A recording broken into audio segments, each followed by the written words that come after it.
What do you mean revolver versus stride? What are you talking about? MGS3. 3.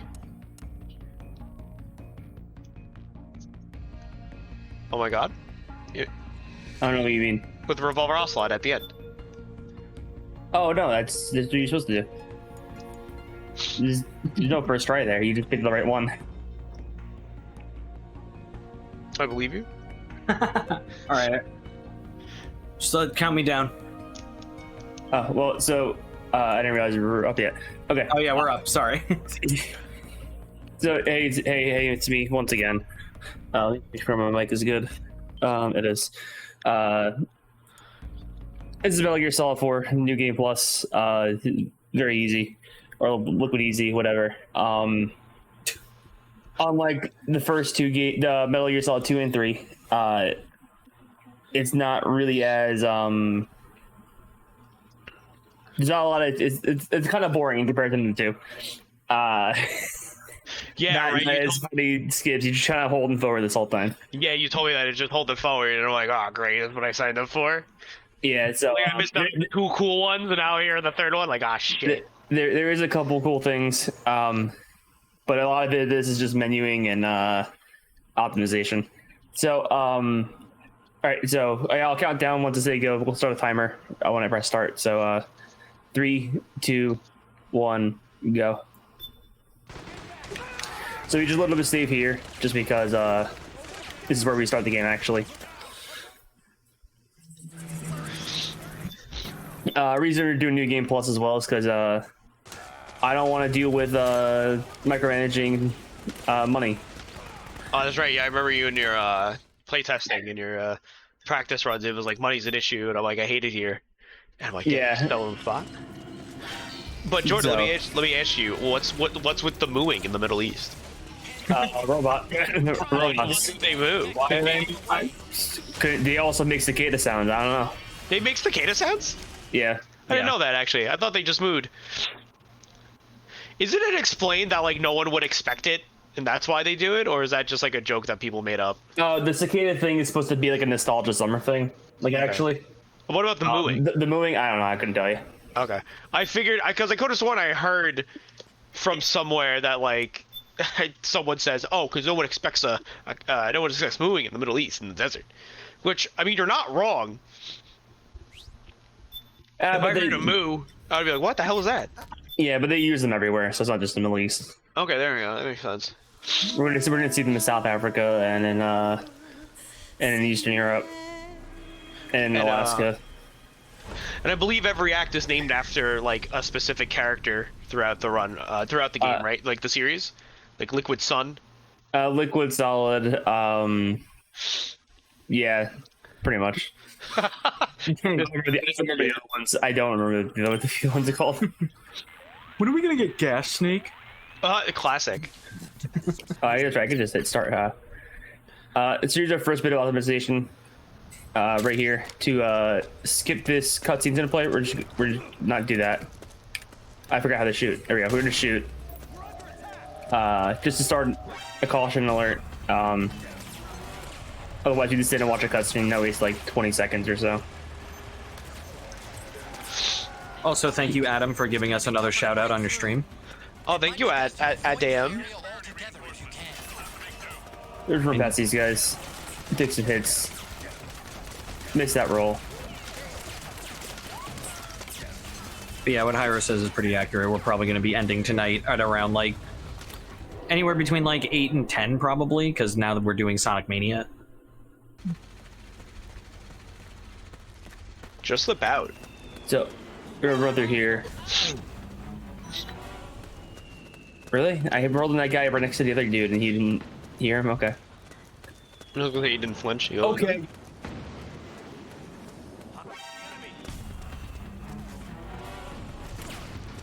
Just make sure we don't get shot by this guy. Shout out to the Uber Eats driver that's bringing me ice cream right now. Oh my god. Yeah, always not like always not like melted, but I think it's yours. I was gonna say 344. Oh, hashtag ice cream check. That might be what I do after this. Not gonna lie. It's like the other two Metal Gear Solid games we played. We had to hit the pause button twice if you want to skip cutscene. Oh, interesting. Which kind of sucks, but and we're doing a little bit about menuing that I'm bad at. I'm gonna put that on. We're gonna need that for later. Take this. We're gonna swap this out for the syringe. We'll need that for later. And then we're gonna put on. Oh, not that. We're gonna put on the big boss face because it makes enemies scared of us and they scream and don't shit at us and Oh god. I forgot it. How do you get the Red Skull face? Big boss you rank. get big boss rank, yeah. And that's because like what he gets like tragically burnt. Yeah, that happens in Metal Gear. Not Metal Gear Solid, but Metal Gear. Yeah, Metal Gear 1, the first game, right? Yeah, you set him on fire. Actually, it's Metal Gear 2 where it happens. Is it? Yes. Oh okay. yeah, he's Metal Gear 2, he's correct. I'm gonna put on night vision. I will say seeing that in the dark is probably terrifying. I won't lie to you. If I saw that, I'd probably piss my pants. Because, why it's Metal Gear 2 and not Metal Gear 1 is because a bit of a spoiler alert for MGS5 is that the big boss that you play in that game is actually not Big Boss, but someone that had, like, reconstructive surgery to look like Big Boss, to essentially make two big bosses, and that's Punished Venom Snake, and that's the character that you kill at the end of the first Metal Gear game, not Big Boss. And also, like, weird psychotherapy. Yeah. I still think that part of the game is super cool. I also think it's super cool. It's cool. Like, it kind of makes sense in the original Metal Gear because at one point Big Boss is like your commanding officer and he's telling you to do stuff. And then at some point during the game his codec number switches and he's telling you to stop what you're doing. So it's like it's almost like you have two different Big Bosses talking to you in the original Metal Gear. It's almost like Kojima planned it from the beginning. Probably not.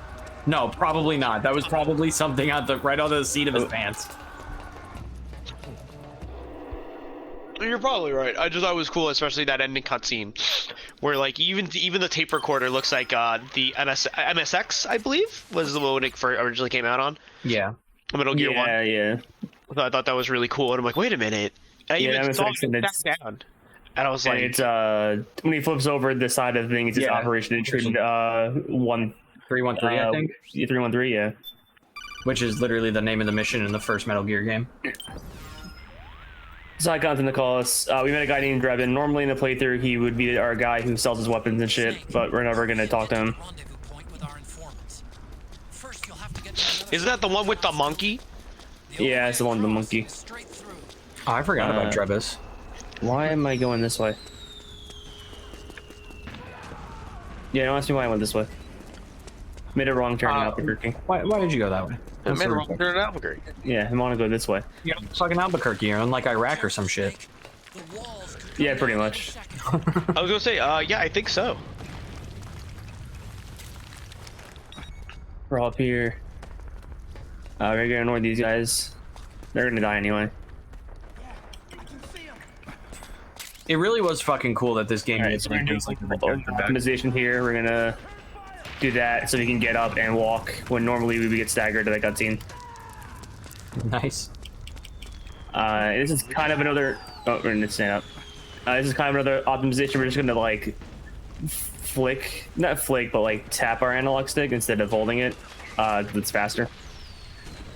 All right. Yeah, it like resets the animation. Makes sense. It's like when you start going ice skating in like any platformer. You just tap it.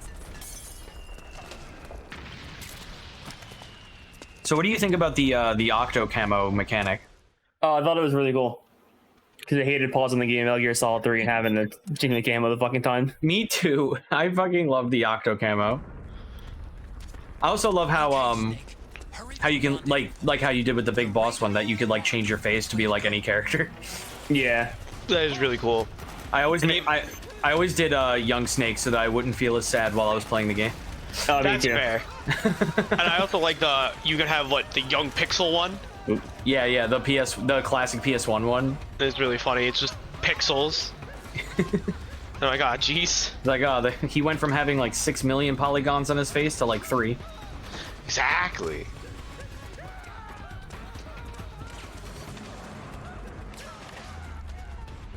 Yo, shout out to Fabio for bringing me ice cream in 2 minutes. Oh my god. Hell yeah.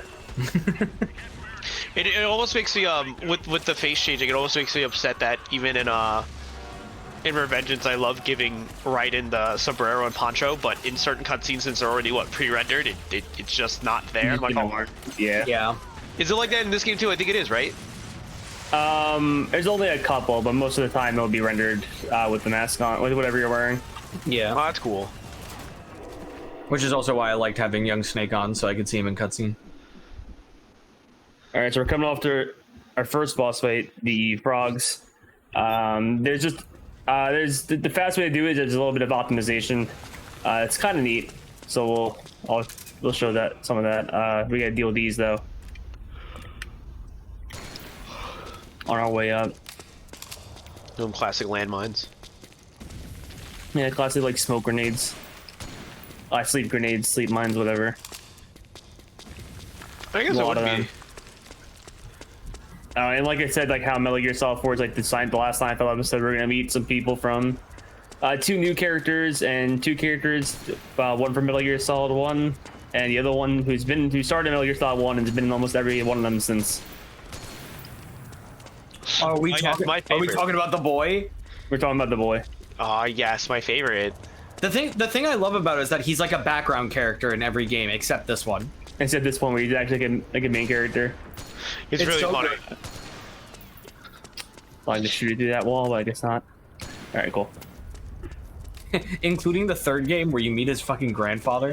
Yeah, It's so funny. That's so good. he was supposed to show up at the end of this game, but he doesn't. Unfortunate. Oh, what, the grandfather? Yeah, I thought you killed him. No, you don't kill him. It is Meryl, back from Metal Gear Solid 1. That's Hell fun. yeah. She looks fucking great in this game. She does. Yeah. I really like her design in this game. And the 2 new characters, Ed and John, and then there's Johnny. Johnny's a Johnny wears like the full like ski mask. Well, that's how he always looks, except when Meryl strips him in the first game. Oh, that's true. Yeah. And I also love that what's his face. He's bald, but he has the encounter symbol on the back of his head. Yeah. Oh yeah, John. Let's step away for just a second. My ice cream's here. Oh my god. Okay. All right, good. Meryl's in front. We want Meryl in front. Because it just goes faster. She's in front of everybody else. That makes sense. She's also like the commander squad, right? Like the commander of the squad. Yeah. So I'm actually gonna need a little bit of quiet in a second. I need to listen for a sound cue, essentially. No problem. Once we move on to the next part. Be good.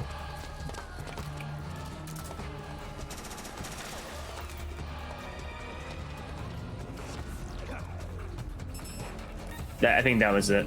Pretty sure that was it. Okay. Or not. I guess I missed it. Damn it. All right, whatever. They'll take care of that. Okay. So the thing was, I would have just we would have just waited for like a I would have got those guys from coming down. Oh, okay. Essentially. Yeah, it's passed out. We're gonna wait for Meryl to say contact here. I'm gonna pop this one. So we pop that, which knocks out these frog soldiers right over here. So that should be that. Yeah, there they go.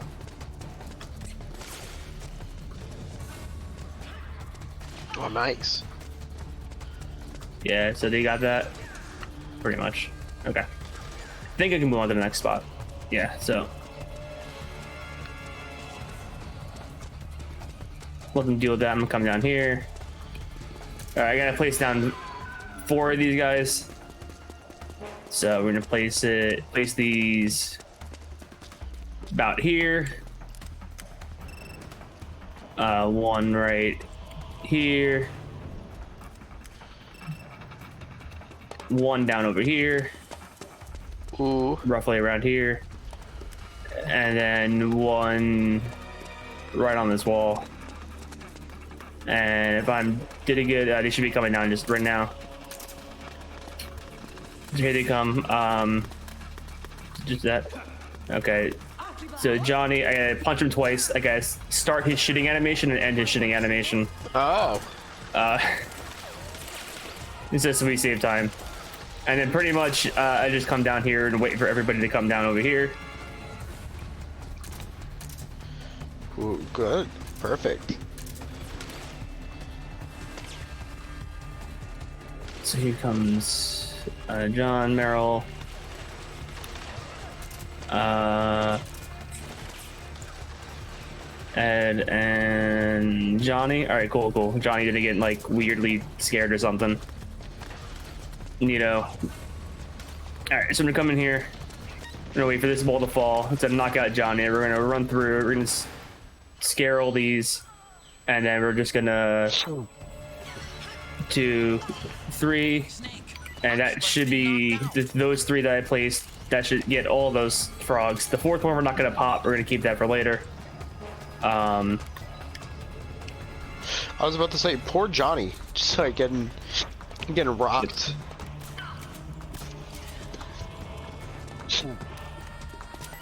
And that should be that.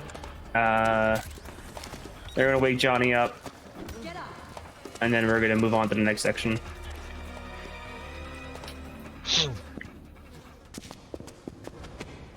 Yeah, so Johnny, since we've never seen Johnny's face throughout the games, his face is covered here. We'll see what he looks like at the end of the game. Oh yeah. And as you can see, there he is with the shit pants, which we had to. Yeah, Johnny has a problem with shitting himself, but He does, it's right? It's also like more relevant. Yep. Has he got IBS? No. IB shitting? No, he just has no nanomachines. Oh, that's right. Yeah, he's like, nanomachines. he's like a dude. He's just some guy Just a dude. in this world of bio freaks and clones. Okay, so we're gonna come here. We're gonna turn around. What? What did you want? Oh. Meryl, stop. Okay. You guys. I did come over here to trigger that? What the fuck? There we go. Okay. We're gonna come here. We're gonna turn around so we don't get flashbanged. And I think we want to hit that now, I'm pretty sure. And then we just deal with these 2. And I should have hit the one up top with that sleep satchel. Nice. And I think that's it. Yeah. And that's the frogs. Let's fucking go. That was really good. Yeah, so that's just all about, optimization and just getting things with this. So we missed one because I kind of missed the sound cue. But whatever. It wasn't that bad. Yeah. Just remember, flashbangs will mess you up big time. It's true. Like, I don't get why they put a cutscene, make you drop down, and then put it on the cutscene. Like right here. yeah, I was gonna say this game is full of it. That's why it makes it feel so long. At least you could skip most of them. Shout out once again to Fabio for 1, activating my lactose intolerancy, and 2, getting Jess's order wrong. Classic. Damn, we were praising him for bringing the ice cream, and he fucked up anyway. Okay, time to head for the surface. They were praising him for bringing the ice cream, and he fucked up anyway. Boy.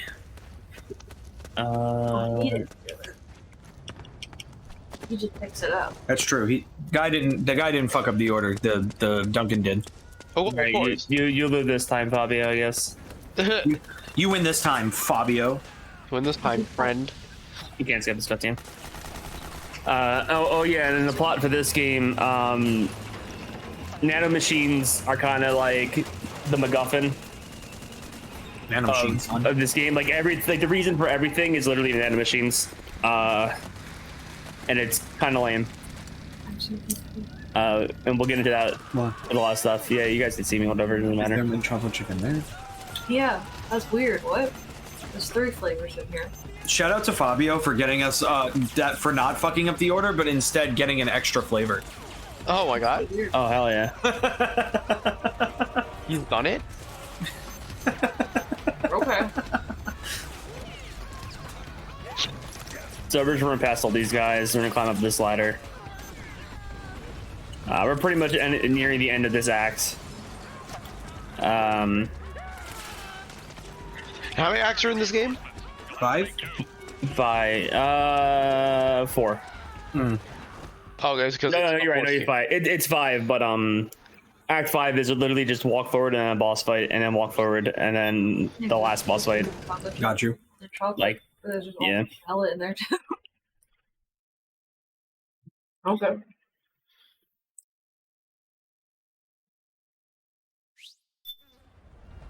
Yo, you remember the screens where you had to wait for the game to install, and then you just had to watch Snake smoke for like an hour?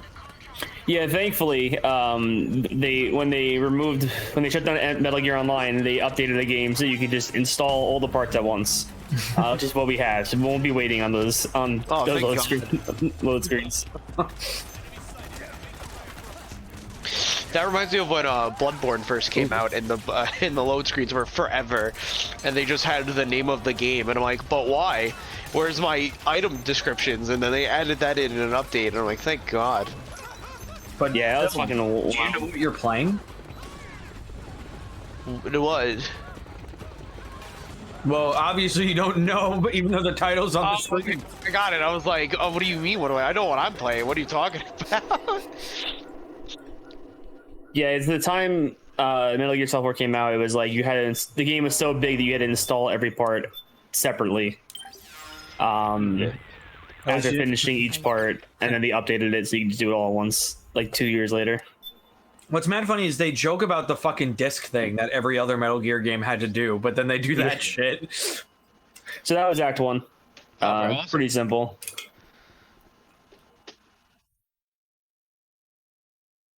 I'm out of water again. Feels bad, man. Time to get dehydrated. Time to get I'll probably get some water during the auto scroller, Makes sense. where I don't have to do anything. classic auto scroller. Like, yeah, like I literally don't do anything, so I'll just get up and get water then.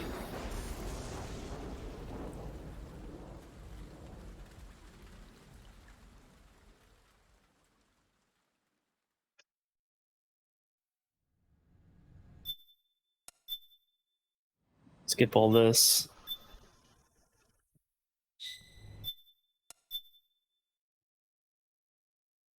No, don't want to save.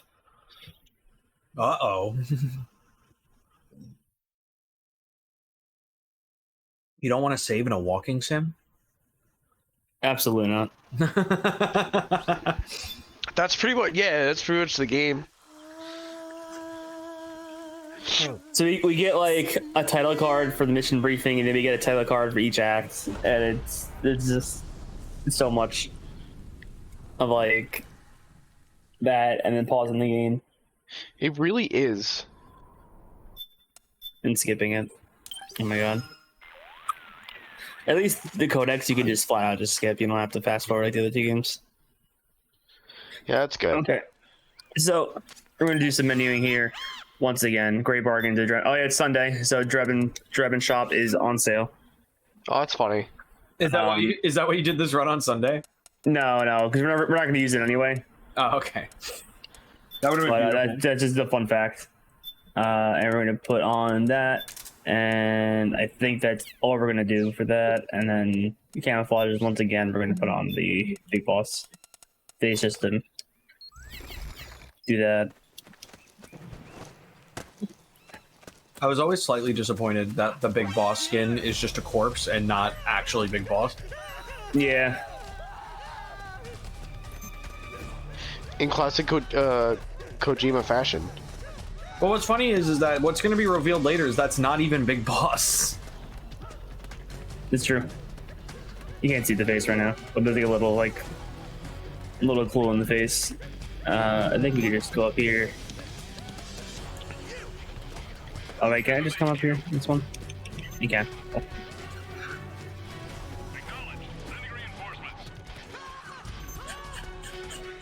Oh. That's like one of the eyes is missing too. Yeah, because the big boss is missing an eye. Oh, that's right. Duh. Oh my god, that's how tired I am.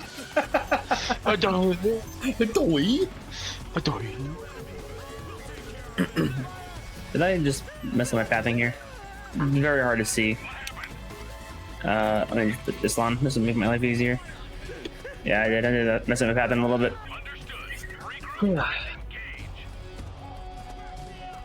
Yeah, I wanted to go up there. Oh. Yeah, I should just put this on and just follow these footsteps pretty much.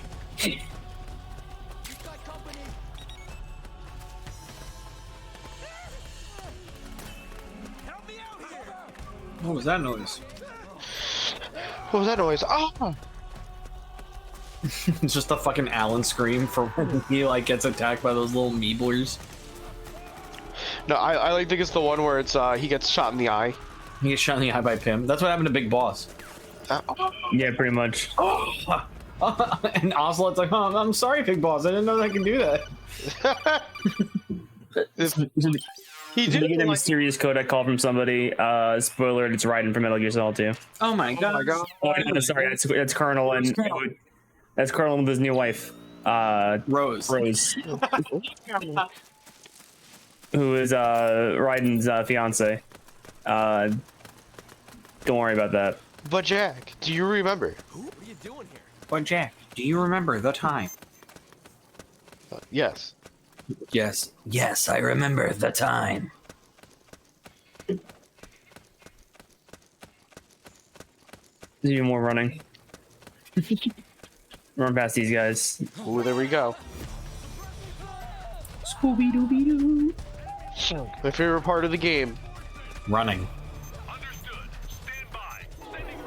Speaking of running, we're running from cancer. Oh my Let's donate to St. Jude's Children's Hospital. It's true.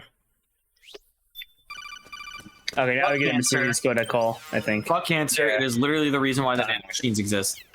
Spoiler, that mysterious call was Raiden from Metal Gear Solid 2. We haven't seen him since then. Don't worry about it. We'll see him later. We will see him later.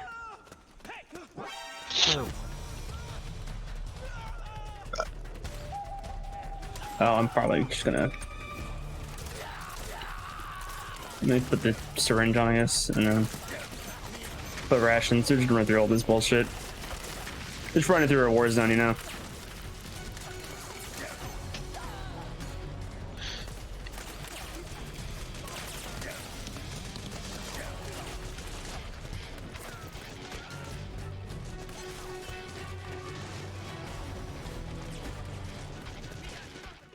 The cutscene. Oh yeah, so the cutscene earlier in Act 1 where they introduce us to the 4 main bosses of the game, which all take bits from each bosses from Metal Gear Solid 1, 2, and 3.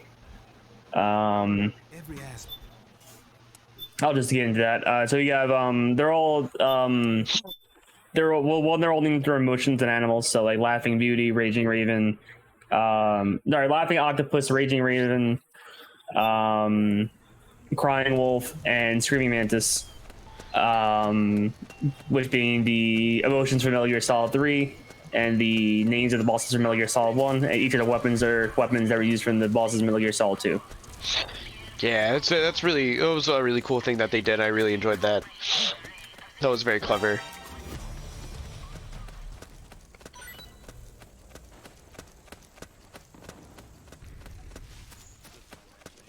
Yeah, buddy. There's also like a corpse like body camo, but we don't put that on because we don't need to. It's like I'm watching a Resident Evil game too, just like running by. Yeah, it's much like Resident Evil. What was it, 5? Where does 5 take place? In South Africa? Yeah, South Africa. So this mission's also in South Africa, and Metal Gear Solid 4 has that weird PS3 piss filter on it. Yeah, it does. So it does kind of look the same. Yeah, it has that piss filter that a lot of these 2000 late 2000s games have. Go like, oh, it's sunny out. Yeah. Oh god.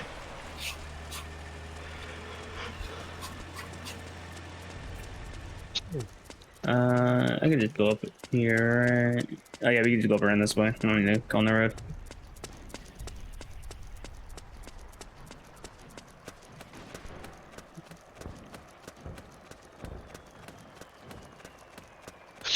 There we go. We're running.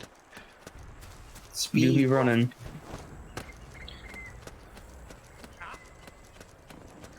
I think you can just roll over this. Yeah, there you go. Oh, that was pretty cool. You go this way. Oh wait, I've actually never like doing any casual playthrough. Never won. Oh, really? Yeah, I've never come out this side. I was going on a different side. But this kind of just gets us closer to the mansion we need to go to Liquid Snake. Sorry, Liquid Ocelot's mansion. Excuse me. Uh-oh. Because in Metal Gear Solid 2, Ocelot got possessed by Liquid Snake. Well, Wow. which would have made sense. Yeah, which would have kind of made sense, but because of who Ocelot's parents are. But then they kind of retconned it. Yeah. Snake, the rebels have got an armored Yeah, I remember seeing that, and I was like, what? way into the mansion. Give it to Yeah. That would be blown away for like a minute. I was like, huh? Yeah, so like Liquid, Ocelot's parents are the boss and the Sorrow from Metal Gear Solid 3. The Sorrow being a medium who could talk to ghosts and do all that shit. So it would have made sense if Liquid's spirit like kind of possessed Ocelot. However, they retconned that, and Ocelot just used psychotherapy to make himself act and kind of think and pretend to be Liquid. So Liquid has actually been dead this whole time. Yeah. Which I know that also factors in the 5, and he keep brainwashes himself or some shit. Yeah.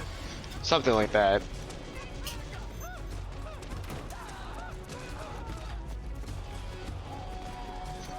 Ugh. And we'll be coming up to our next boss fight in about a minute.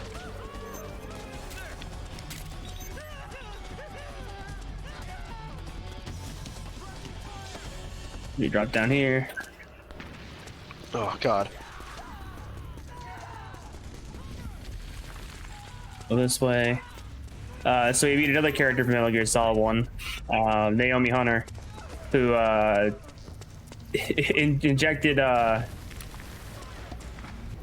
injected Snake with a form of virus that kills specific people when their DNA coding lines up with it at a point. I don't know how it works. It just does, and that's how Liquid died. And Snake's been carrying it this whole time, but is also mutated in his rapidly aging body because he's a clone.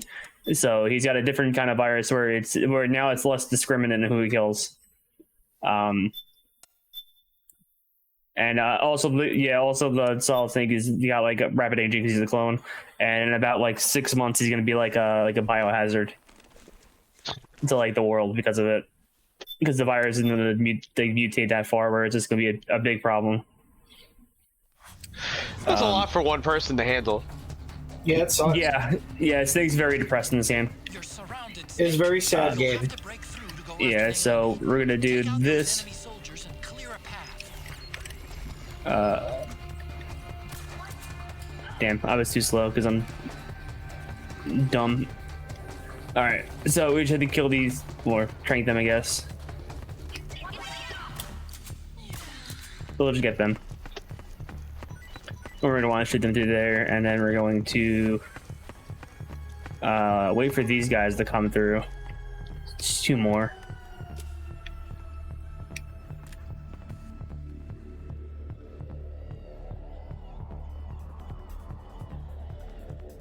Whatever they want to come through.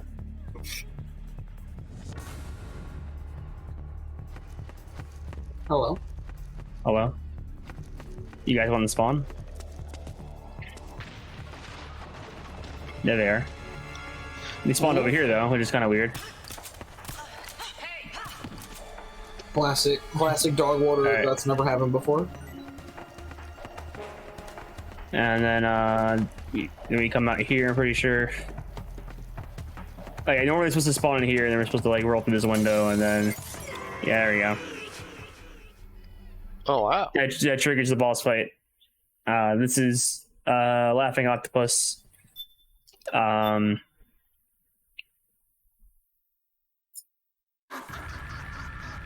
we're going to run through here real quick. We're going to take out the railgun.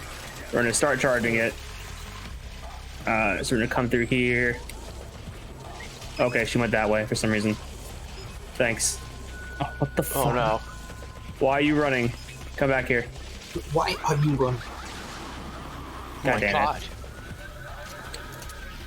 it. She was supposed to like go right. I was just fucking hit her with this. All right.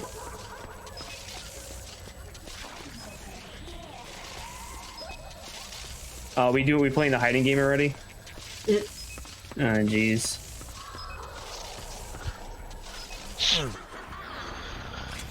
Oh Alright. god. Hey, what's up? Oh my god.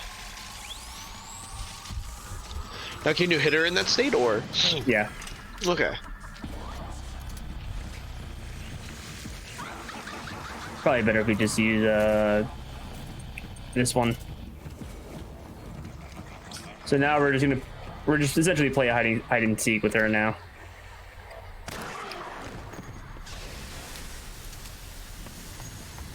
So yeah, she also has Octocamo like we do, because his Otacon got it off the deep web. The design's bird off the deep web.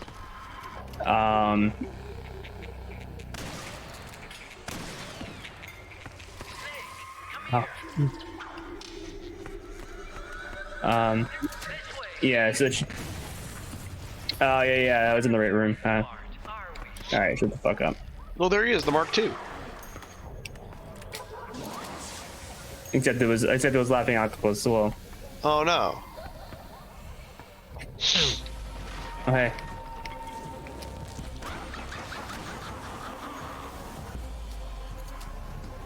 And that's because what the person she's based off of in one can change their face, right? Yeah. Which was Decoy octopus. Decoy Octopus, yeah. But we don't see him in Metal Gear Solid 1 because he's already dead by the time we start the game. Oh, that's right. He's the one that took the form of the DARPA chief, right? Yeah. Yeah. Naomi, I was just There's a lot of trying to people- pretend to be Naomi, so we just pop her in the head. Okay. it's another mimic. There's a lot of people in the beginning of in Metal Gear Solid 1 we don't really get to like meet because they're already kind of dusted, like Yeah. like Miller. Oh fuck. Okay, we're just gonna go up here. Yeah, Miller gets dusted before the game. You see Decoy Octopus die, but you don't know it's him Yeah, it's Yeah. true. because he Alright, looks like. and then she's gonna go down in like DARPA. the next hit. If I can aim correctly.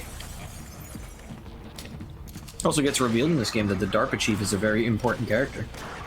Yes. Yeah. DARPA Chief, which we didn't talk to Sigint in Metal Gear Solid 3, but the DARPA Chief is Sigint in Metal Gear Solid 3. Yep. But we never talked to him, so it's kind of like we never met him. And the Arms Tech president is no one important at all. Yes, actually. This guy you see here, not that important. Are you sure? Yes. So that was phase 1. This is phase 2, where they shed their armor off and they are pretty girls.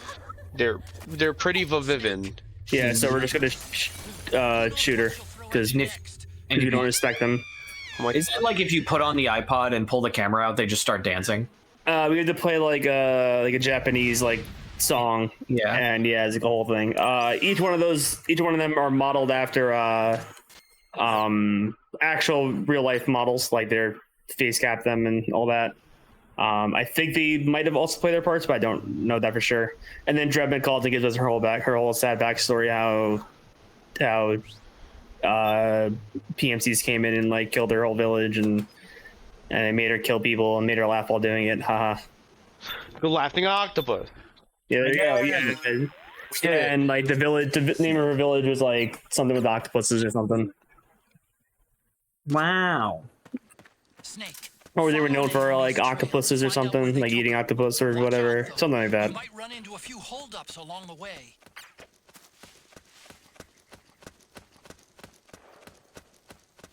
To this part, we're supposed to now we're tracking Naomi because Dryden goes, "Hey, I learned how to track people in Alaska or something," Snake. and we go, "Okay." And there's a couple different ways we can do that, but Closely at the footprints. hopefully I memorized the path normally. No, they of all Looks like they people. split up here. Of all places. Localized entirely within your kitchen. Yeah. You think that could be So Naomi's? you come here. We're just this guy just won't see us. We're just walking underneath him. He's gonna go. I know he's here. Yeah, I see. I can smell him. Sure. He's at 50 meters dead ahead. Sure thing, buddy. I can smell Froggy. I killed that guy. Oops. Just like how I can smell the fact that you guys haven't donated to cancer research yet. Footprints just Oh my vanished. god. But just hers. And he goes, well, Naomi's footprints vanished because one of the dudes picked her up and started carrying her because it was faster or something. I don't know. Do we get to meet her boyfriend yet? Naomi's boyfriend? Not yet. Oh. I mean, we kind of already met him, but Well, I mean, we met him, but like not in this game yet, did we? yeah. Oh, not in this game now. But that's like Yeah. the whole thing, and Yeah. there's a bunch going on. We're gonna shoot that guy. They must have gone separate ways here. I'm gonna go this way. Oh man. A lot of stuff that comes like full circle in this game from the last 3. That's literally like why every cutscene is like an hour long, because it's trying to explain literally fucking everything. Yeah, pretty much. The footprints go in different directions. MGS4 is literally exposition the game. Yeah, Yes. pretty much. So they come here. We go right this way. You better not fucking tell me that I have to wait until after the credits for this game. I'm noticing more footprints. We do. Security's getting Are you tighter. kidding me? We could be getting Yeah, it's how these games are timed. I mean, we can time it before that if we want to. I mean, we get. Well, I was joking more so because the fucking the credits of this one aren't actually as long as the other ones, though. that's funny. I was more of joking because the ending cutscene is like two hours Oh long. no, we're skipping that whole thing. That whole thing gets skipped. We do have to watch part of it, but it's going to be the part where where that person dies. snake. Yeah, I the don't guy want- who I comes don't- up at the end. Yeah, the guy who comes at the end. That's as close as I can get. All right, so this is kind of like an auto scroller, but not the auto scroller. Not the water scroller. Yeah, so we pretty much just shoot these dudes, and there's gonna be like dudes in like armored suits coming up. I wish I could see. Yeah, these guys, the parasuits guys, we should shoot them. Oh yeah, the reason why these guys are like walking all weird and zombie-like is because of nanomachines. If you ever have a question about this, the answer. It's literally nanomachines. Yeah, it's because Liquid did a thing with the SOP system where he kind of like fried their brains. Jesus. I With forget nanomachines. that it comes back to nanomachines. Literally everything's nanomachines. Like I said during Metal Gear Solid 2, Vamp shows up in this, and I made he's a vampire, and I made the whole joke about he's called Vamp because he's bisexual, not a vampire, which is actually a line in the game, but they make you believe that like, oh, maybe he might be like actually really supernatural. No, it's nanomachines. Yeah, I remember that. I was a little upset. Yeah. I was like, "Aw." No, I have to say, Vamp's last words in this game are actually like pretty good. Yeah. I also don't know when like Vamp's weird nanomachine stuff happened. Get these ones off. Oh, that's right. You gotta take like no damage. Can I get on the gun? There we go. Jeez. This game struggles to run at like 30 frames on a good day. Oh yeah, I noticed. But yeah, I've always enjoyed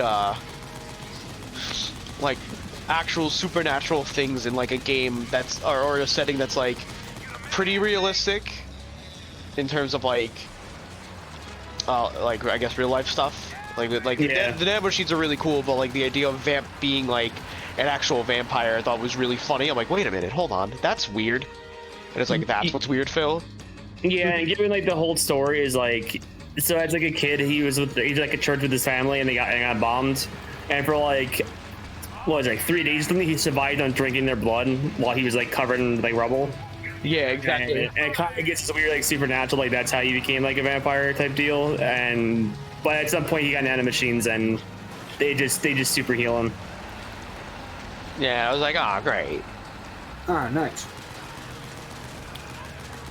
All right, so just gotta shoot this door. We're just gonna pop that. We're gonna pop that, and we're gonna pop that. And we're gonna shoot the guy behind us. All right, that's done. And even Metal Gear Solid 2, they kind of toyed around with more supernatural stuff. Like they have, well, you mean we have Psycho Mantis, who is supernatural, and then Metal Gear Solid 2, Fortune's whole thing about bullets not being able to hit her was like thought to be a thing, and then it turns out, oh hey, this is just a device that makes it happen. But then she actually does it at the end of the game. So like, there's always been a supernatural element. I think there's really kind of a dumb reason that kind of made nanomachines the MacGuffin of the series. Yeah, exactly. It was just odd because it's like, for some reason, starting with MGS4, they really just wanted to make everything seem like it was like grounded. Yeah. Where like Metal Gear was never grounded in reality. Yeah. Like we had giant walking takes. We have robot ninjas. Metal Gear is literally a war movie with mechs. Yeah. It is. And then there's Vulcan Raven, which we have like a weird like spiritual like shaman like out of body experience thing with in Metal Gear Solid 1. Yep. There's a lot that goes in. It's like super not grounded, and then 4 they go nah. Colonel by the Vulcan's way. whole fucking character. Yeah. But then we still have like we'll see Psycho Mantis again later as like a spooky ghost. Yeah. Because there is like still like a slight supernatural element. So it's like, what do you want? What do you want? Yeah. Is that nanomachines too? Or are these like nanomachines making projections of fucking Psycho Mantis? Psycho Mantis. No, like that's like actually weird supernatural stuff. Like they like, it does have like psychotherapy, but like his ghost does show up, and so does the Sorrow. Like, Yeah. and it's like, what's happening here? Jeez, aiming sucks. Oh yeah, that's the other thing. The fucking Sorrow's whole character is also like grounded in supernatural.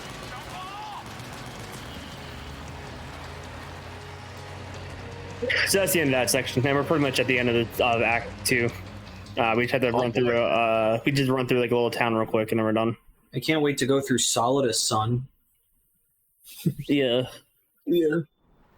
So Raiden shows up and he fights a bunch of robots, and we find out that he's also now a robot ninja. That happening in between Metal Gear Solid 2 and 4, where he went to go find Olga's kid. The Patriots had her. Because I do think I did talk about how Olga was pregnant, and we kind of just left her there.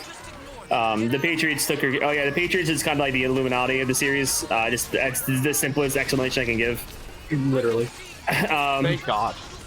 They took Olga's kid and said, "Hey, you gotta work for us and do things, or else we're gonna kill your kid." Right? So Raiden goes, "I'm gonna go save that kid." And he does that, but the Patriots get him and then do like they did the Gray Fox and make him a robot ninja. And then he gets out.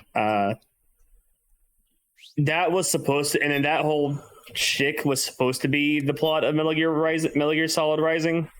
But the Metal Gear Solid Rising got canceled quietly, and then they got rebooted as Metal Gear Rising Revengeance, and then it takes place after this game, and it's kind of a spin-off game. Yeah, which I was about to say, like, having Johnny be just like some dude is really cool to me, because I love characters that are just dudes in a world full of like wacky nonsense. Yeah, he's just a dude. We don't have machines, which actually helps out later on in the game. When they're like, "Why didn't this work?" He goes, "Oh, I don't have any machines." And they're like, "Wait." Oh yeah, it's like he never took them, right? He's like, "Wait, how you do that?" He goes, "Oh, I just hate needles, so I always ducked out of my mandatory nanomachine shots."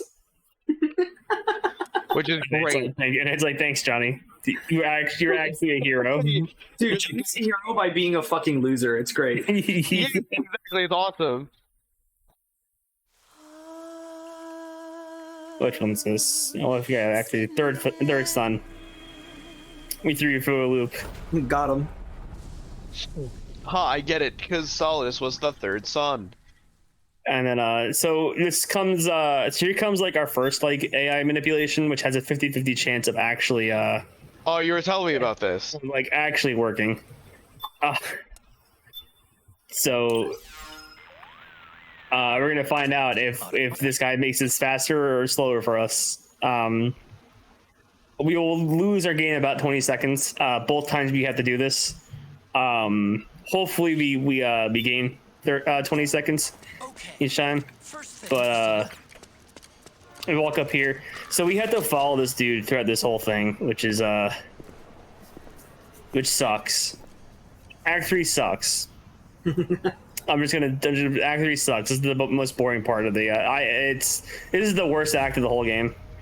Because you had to follow this dude like an escort, and then it's just auto scroller after that, and then it's a boss fight, and that's the whole act, and it is just fucking, it's the worst. But it's immediately followed up by the best act in the game. Act 4. Act 4. So we're gonna shoot there. We're gonna come around here. He's gonna run, and if he goes, let's see where he goes. If he turns right, we save 20 seconds. And if he does it, oh hey, we save 20 seconds. Look at that. Yeah. I'm so proud of us. All right, so we come up here. Oh, we're gonna wait here actually. So we'll see him coming around that corner. We'll put that on. I'm gonna switch to crying ammo. This makes people cry when I shoot them. I didn't know that was a thing. Yeah, so that makes people cry when I shoot them, and it's because if you just knock out soldiers with this guy, while he's trying to walk, he'll just kind of be like, "Whoa, why are they asleep?" But if you make them like cry, he'll just walk by them. He's like, I don't care. Yeah. So is this they'll just cry a lot, and then they'll pass out. So this is the part of the game where you meet Big Mama, right? Yeah, we'll meet Big Mom at the end of this. So he's right there. So we're gonna shoot this guy right here. Now he's thinking about his wife that left him.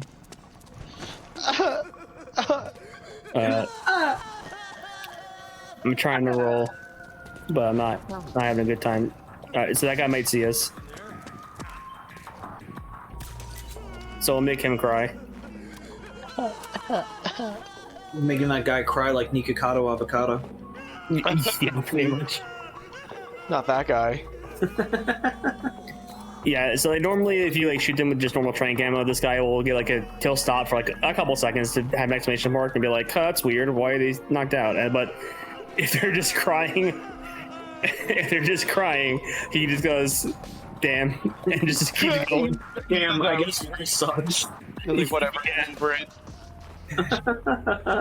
Yeah, damn, war really do be taking a toll, huh? And then they pass out after they stop crying. He heard me for a second, so that's why he stopped. All right, come on. Yeah, it is your imagination. Keep going.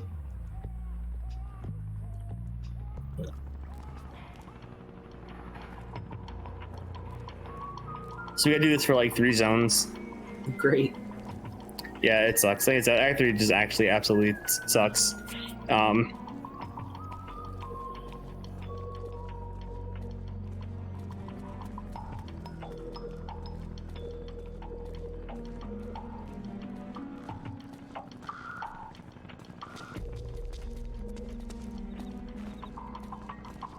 All right, so we have to like walk around over here to keep him going, or else he'll just kind of stop.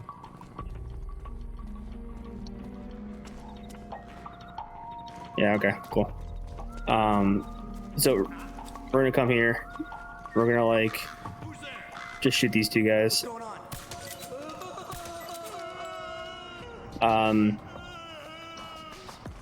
That guy goes, oh no, I have to piss. See, he comes over here and he pisses right there. I have to pee. Yeah, I have to pee. He didn't think about doing that before leaving his house. What a scene. Yeah, that guy pissing over there. We had these two guys crying. I'm just kind of laying here. They're like, no, the fountain. That's not a toilet. Oh no. They're crying about it.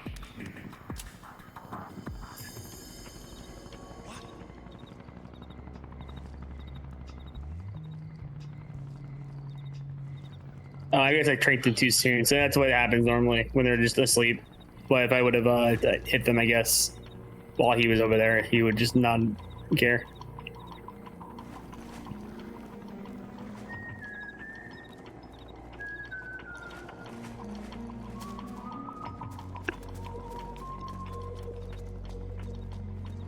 Oh, these guys just dead? Oh no. No, they're not. No, they're not dead. Okay, I was just saying. I was like, wait a minute.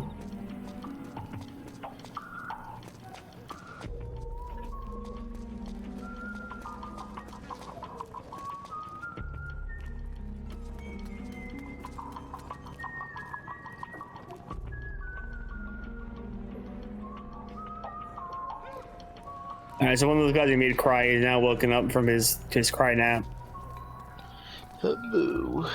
and he's just gonna call for like Heiko's crying a lot, or he's not gonna tell them that. He's gonna say that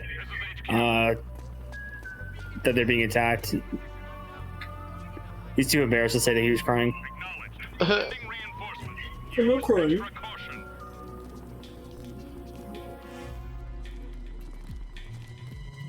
I'm not crying, you were crying. Yeah, but so were you. Oh.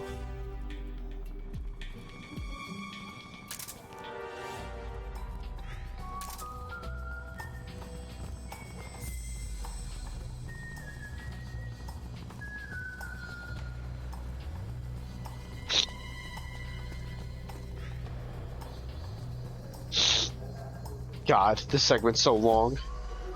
Yeah, it sucks. I mean, we're almost out of the zone. Like the exit's like right over there, but he's gonna keep doing this for like 2 more times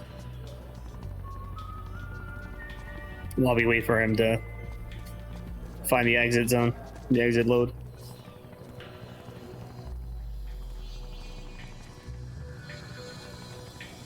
I'm gonna stand here.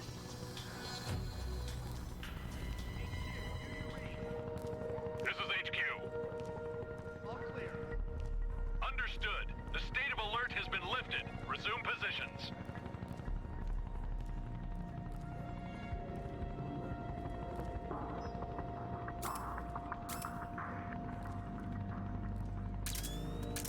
Oh, he's on the move. Let me just put that on. So it's pretty much a load zone. We can just run after him now. Oh. Yeah, so when he enters load zones, we can just run up like next to him and he just won't. It just doesn't matter.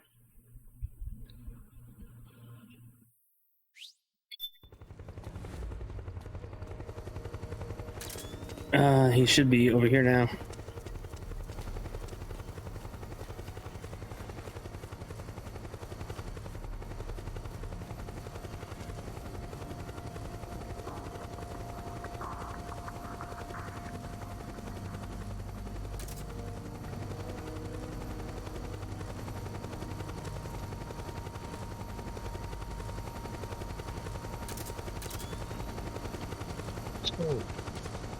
Look out! Searchlight. Find So we could literally just stand like right behind him here. Stay out of the light. Sneak it up behind him. Yeah, you can't like hear us because of the helicopter. So we can like just stand like right here.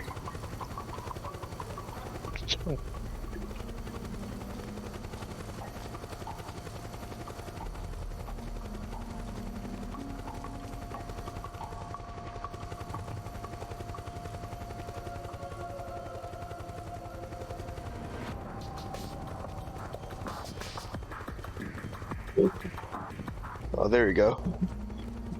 Yeah, and there should be a guy right here that we can just do that to. Justice Rush says Pog. Pog. Yo, Pog. Pog, bro. Really running through MGS4. Oh, yeah. We're almost an hour in. We're in Act 3. Yeah, there we go. This is a charity stream, so I would really plead and beg for youth to donate to St. Jude's Children's Hospital. The link is in the description below. We're raising money for cancer research and to help kids with cancer have a better life, so please donate if you can. Yeah, this zone, this section, or this zone is the shortest of the three, I think. We're about to enter the game. the game. Yeah, we're about to enter the exit load for this one. It's actually right here. So once you start running, I'm gonna... Yeah, okay. There we are. Let's go. Oh, hell yeah. Finally. All right, so here comes our next AI manipulation. Same thing as before. We're gonna run here. We're gonna stand here. We're gonna wait for him to whistle twice, I think. Yeah, so we're gonna shoot there. And the same as before, depending on where he runs, saves us either we'll save this time or lose this time. Let's see where he goes. We lost time. No. How much time did we lose? We lose about 20 seconds. We balanced it out. Yeah, so we want him to run like down the street here. But he ran this way.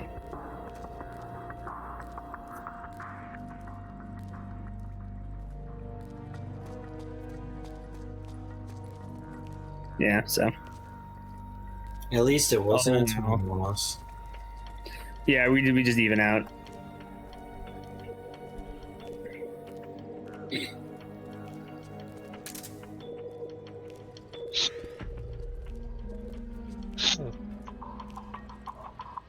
Yeah, look how fucking silly as well. Because normally he runs like all the way up there, and then he comes back down to where he's supposed to be, like right here, and then starts walking back the way he's supposed to go. Oh, jeez. Yeah. Oh, jeez.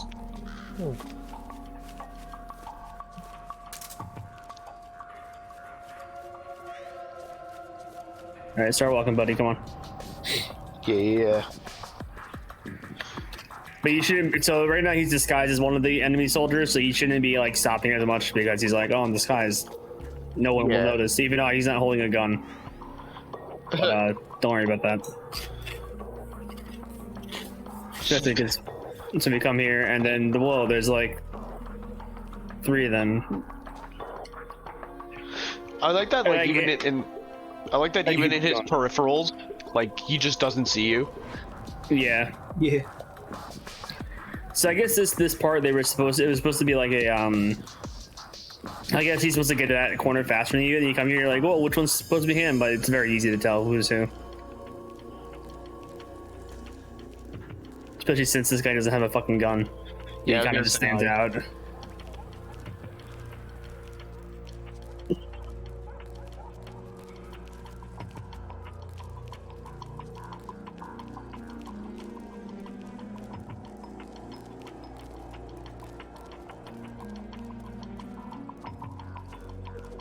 And this is the last part. This is the last section of this part. So.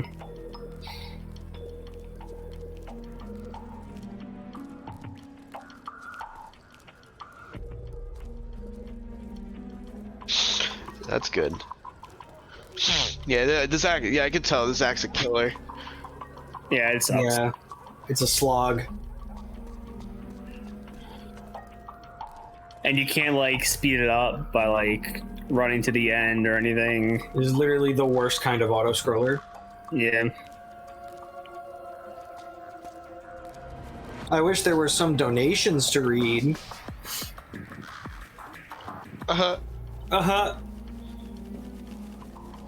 Send in those donations now, or else I will sick Joe on whoever doesn't. Oh no. Oh my god. You don't want Joe to come. No, Joe's a big man. He's scary. He's like Andre the Giant mixed with an angry chihuahua. That's true, he is. It's true. Those are all accurate statements. I know. I've known Joe for years. Samesies. I've known him for longer than you.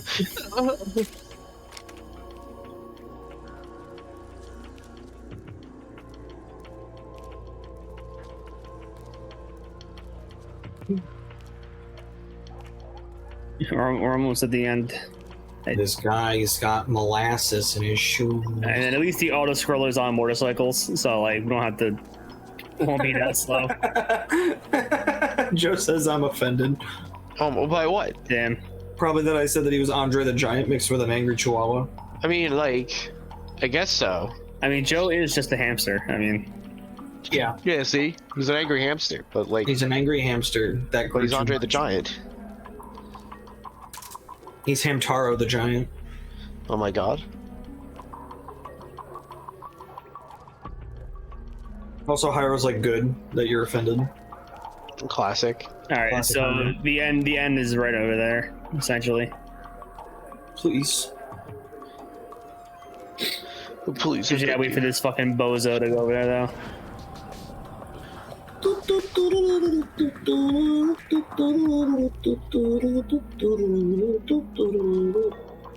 Much better, he says. Hamtaro the Giant. Bro, why are you picking around corners? You're You're disguised. Like, Joe says, "Did you not see my webcam? I'm clearly a hamster. It's true. I've seen it myself." It was really weird when all those years ago we picked him up from the airport and he was just a giant hamster. That's what I said. I was like, what? all right. So we're gonna wait here. And I'm like, yeah, he's a giant hamster. You tell me you didn't know that? He ate through my cables. He's gonna walk up there. He's gonna turn around.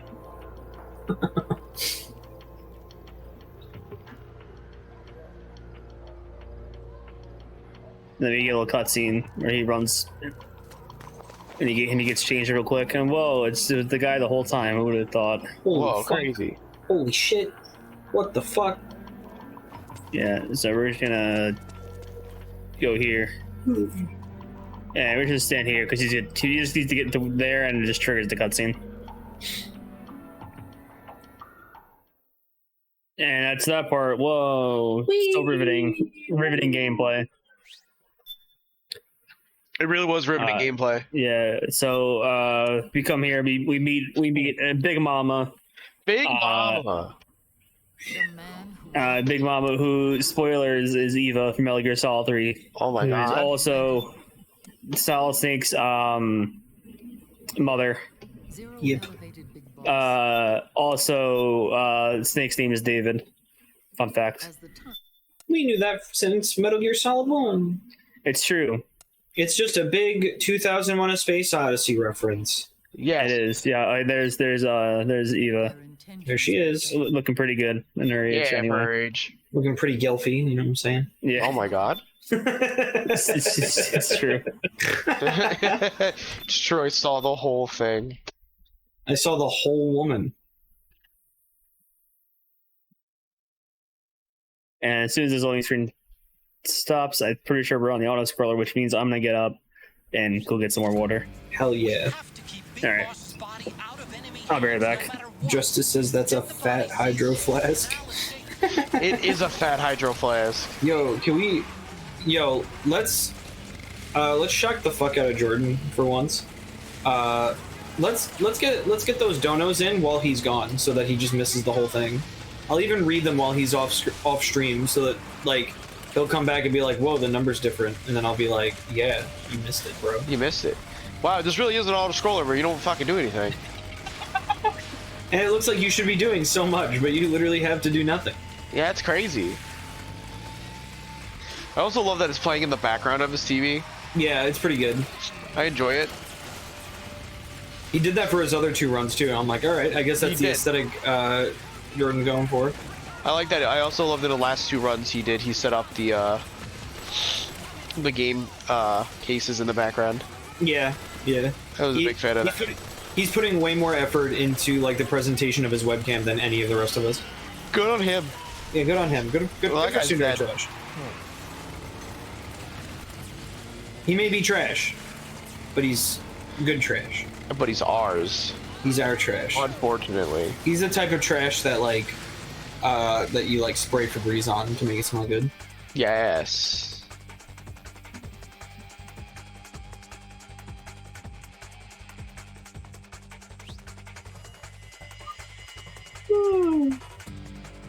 Oh, he's losing time.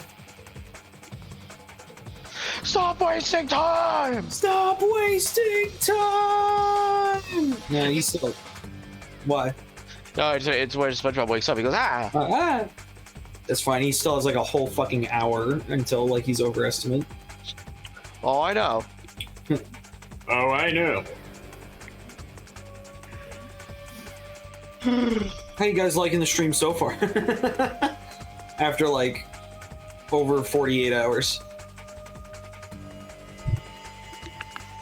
Are we Jordan legit- did fill like up a whole 62-ounce water container. This is true. It's gonna take a long time. You can speedrun a lot of things, but you can't speedrun that. True.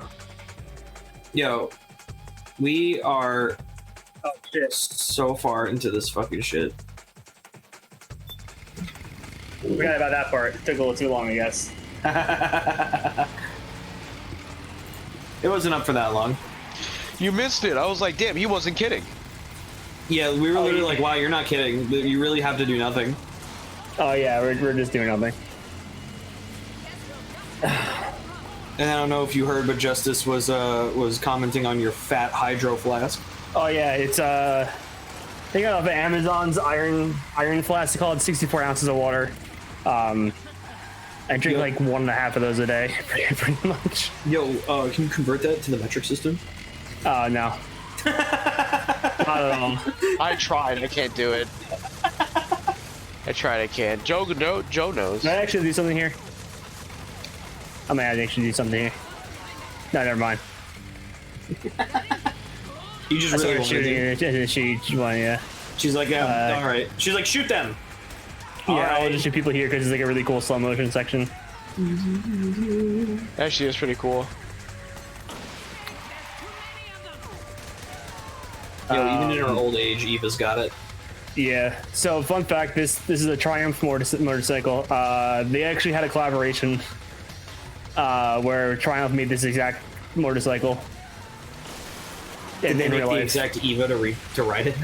Man, only if If only it was that easy. if only it was that easy. Yeah.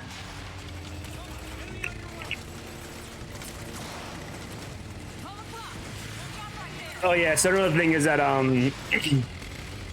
Raiden was working for her type of deal where they saved when he saved Sonny. He also recovered the body of Big Boss, who turns out Big Boss didn't die after Metal Gear 2, but he's like in a weird like vegetative like state where his body's like seduced, like not seduced, I guess he's like in like a weird coma from nanomachines again.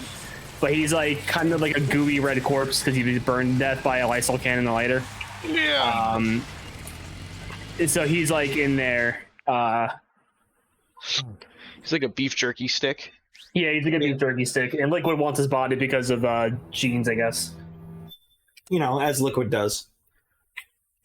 Because in Metal Gear Solid 1, Liquid believes he's the inferior of the two twins, when actually he's the dominant one.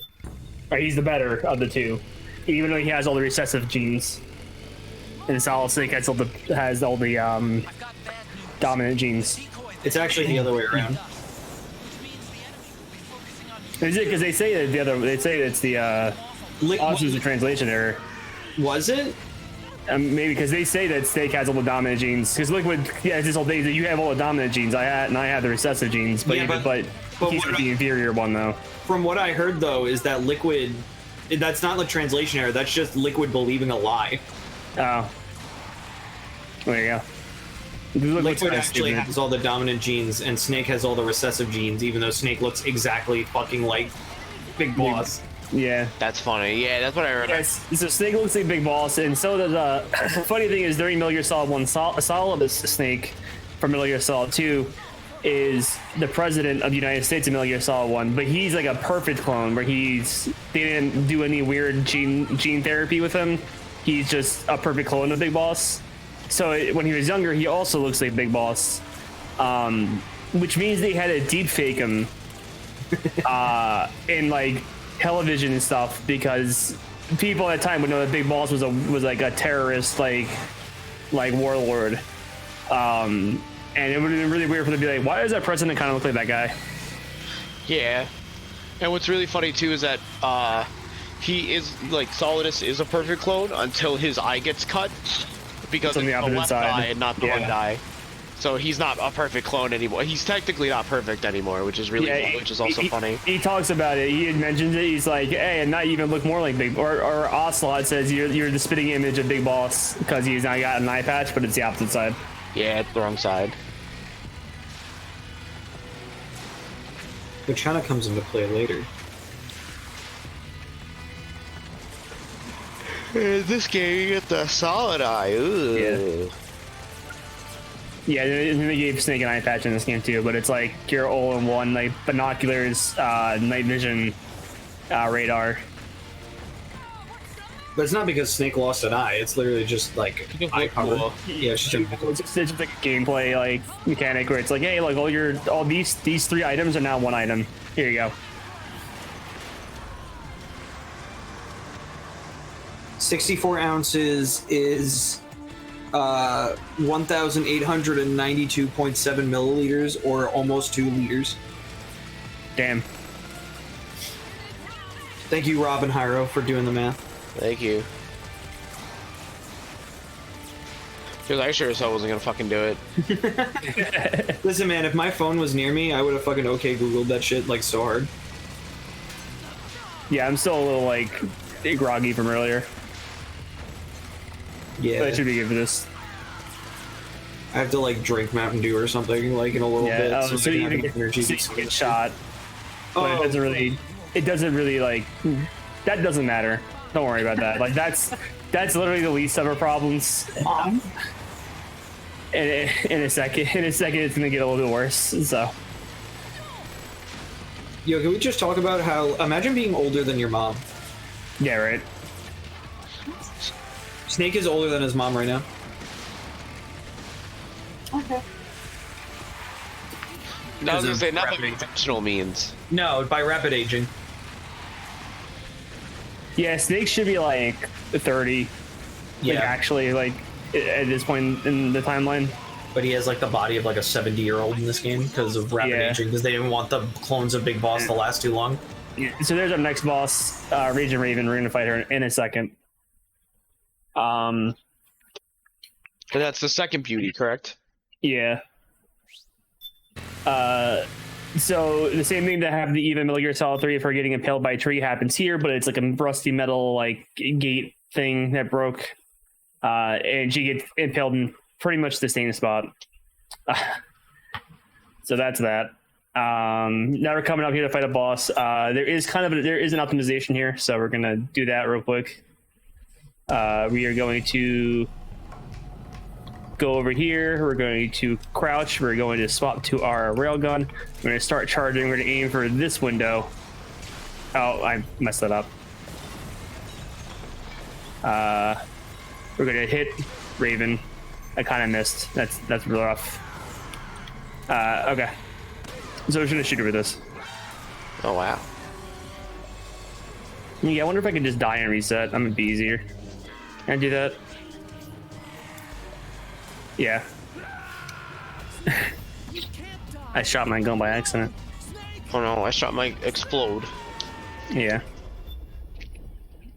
I actually like that you get a quick glimpse of like the entire game in like one death cutscene.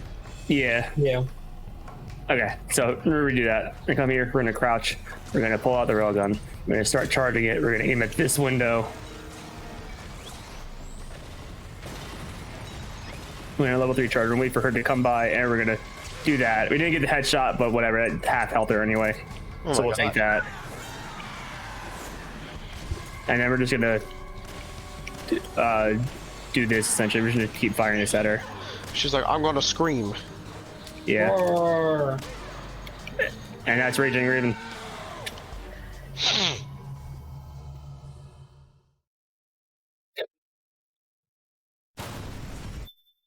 So here's her phase 2, which is the same as laughing octopus.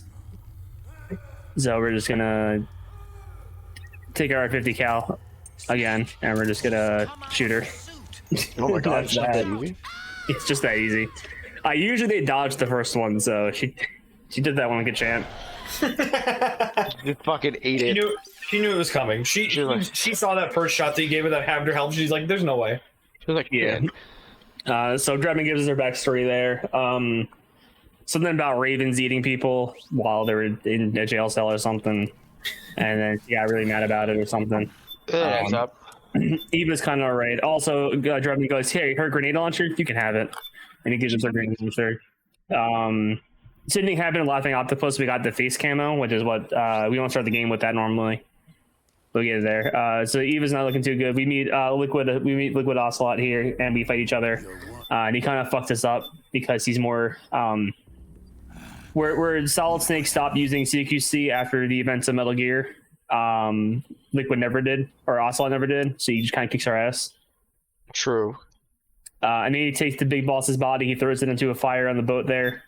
And Eva gets really mad. She jumps into it, and Snake jumps in to kind of help her, but she ends up dying from burns. And half the Snake's, or the right side of Snake's face gets burned, or is the left side? It's one of them. I think it's left side. Left side, his face gets burned. Yeah, I think it's left side. So now we're coming up to the best act in the game, Act 4. Act 4. Let's fucking go.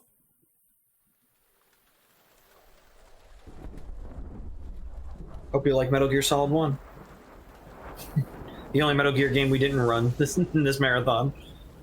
Yeah, I wanted for that. I might grab a PlayStation TV because that's the fastest version of the game. Mm-hmm. Or I'll run Twin Snakes or something. That's funny. Well, That's Olga's daughter. we're getting the MGS1 coverage here. Yeah, pretty much. We're gonna like zoom through MGS1. Oh yeah. By the Sonny way, if was you- cool. I like Sonny. By the way, if you really want to know Sunny's character throughout this whole game, eggs. Eggs. Yeah, it's her character arc is I'm learning how to make eggs without burning them. Egg. Oh, also we brought Naomi with us, and then she fucked off because she tricked us. Haha. Naomi really is kind of a cunt. Anyway, so now we're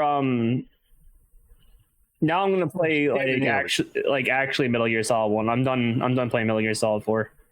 Yeah, we're not playing Metal Gear Solid 4 anymore. I'm just kind of sick of it. Yeah, we actually changed games. Isn't it cool? Yeah, change games on the fly, you know. Hopefully I don't fucking die. I might actually die. That's Oh my funny. Oh my god. Snake! Snake! Oh, it's great. It is really cool. I like this part of the game. Yeah, I love MGS1. Right at the beginning. Yeah, this sucks. This is the faster route, which is why I'm doing it. Otherwise, I would just do like my normal pathing. But oh, thank God we have a ration. Oh, fuck yes. Hell yeah. They knew.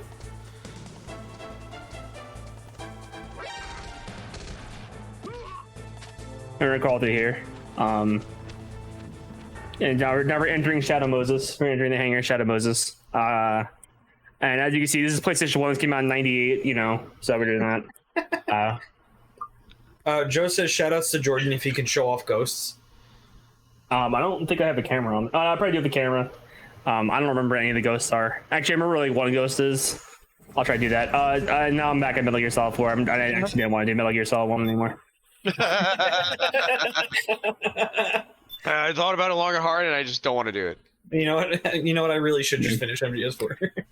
So I think it's that's actually just part of the game. Twin Sun's aptly named because Metal Gear Solid 1 was the Liquid and Solid. I think it's funny because I noticed for the first time, like when I started running this and putting in the capture window, that I think Metal Gear Solid 4 just loads up a ROM on Metal Gear Solid 1 because like my capture window kind of cuts out and goes, "Hey, you're not streaming anymore," and then he comes back. So I think it just loads up a quick ROM. That's funny. Teleported to the west of there. Here, I'll put on a camera real quick to see if I can get a ghost. I only know where one ghost is. Do I even? Well, wait, do I even have a camera? I do not have a camera. Aw. You legit have an iPod, though. I do have an iPod. I copyright. Oh, no. Yeah, Yeah, Joe said corridor of death in front of Otacon's place, but you don't even have the camera, so we can't even see him. What sounds do the geckos even make in this area? No. I think Moo. There's no reason. It's like that. So they come here. So if we were an alert, the theme song from Metal Gear Solid 1 will play the best is yet to come. But we got an alert because we're going fast, so we don't have to worry about that. So this is where we just were in Metal Gear in that little thing. Like the front hangar Here, we are. Shadow Moses. a little bit at least. Shut We're up. in Alaska, baby. Yeah, someone opened the door for us, so we just run in instead of just crawling. These are dwarf geckos. They're just little balls with hands. We're just gonna crawl underneath there.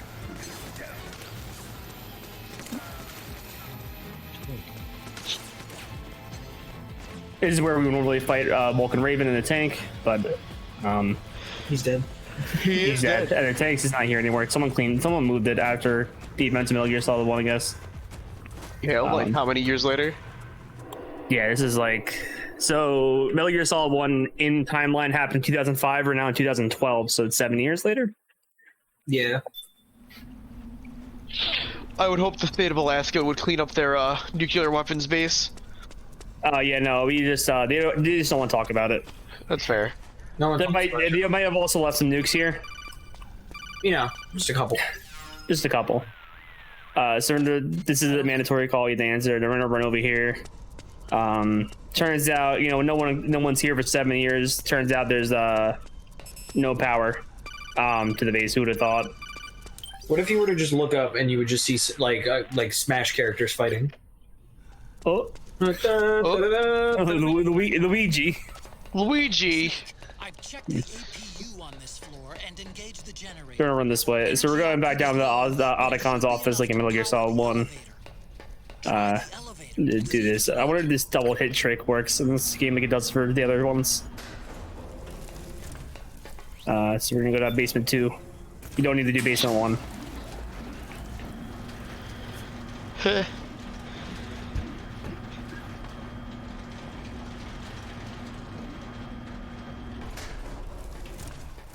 Okay, first go down the central. Oh God. Don't worry, it's not electrified anymore. Don't freaking Come die through over here. This is when we're introduced to Gray Fox. This is the flashback audio we're hearing.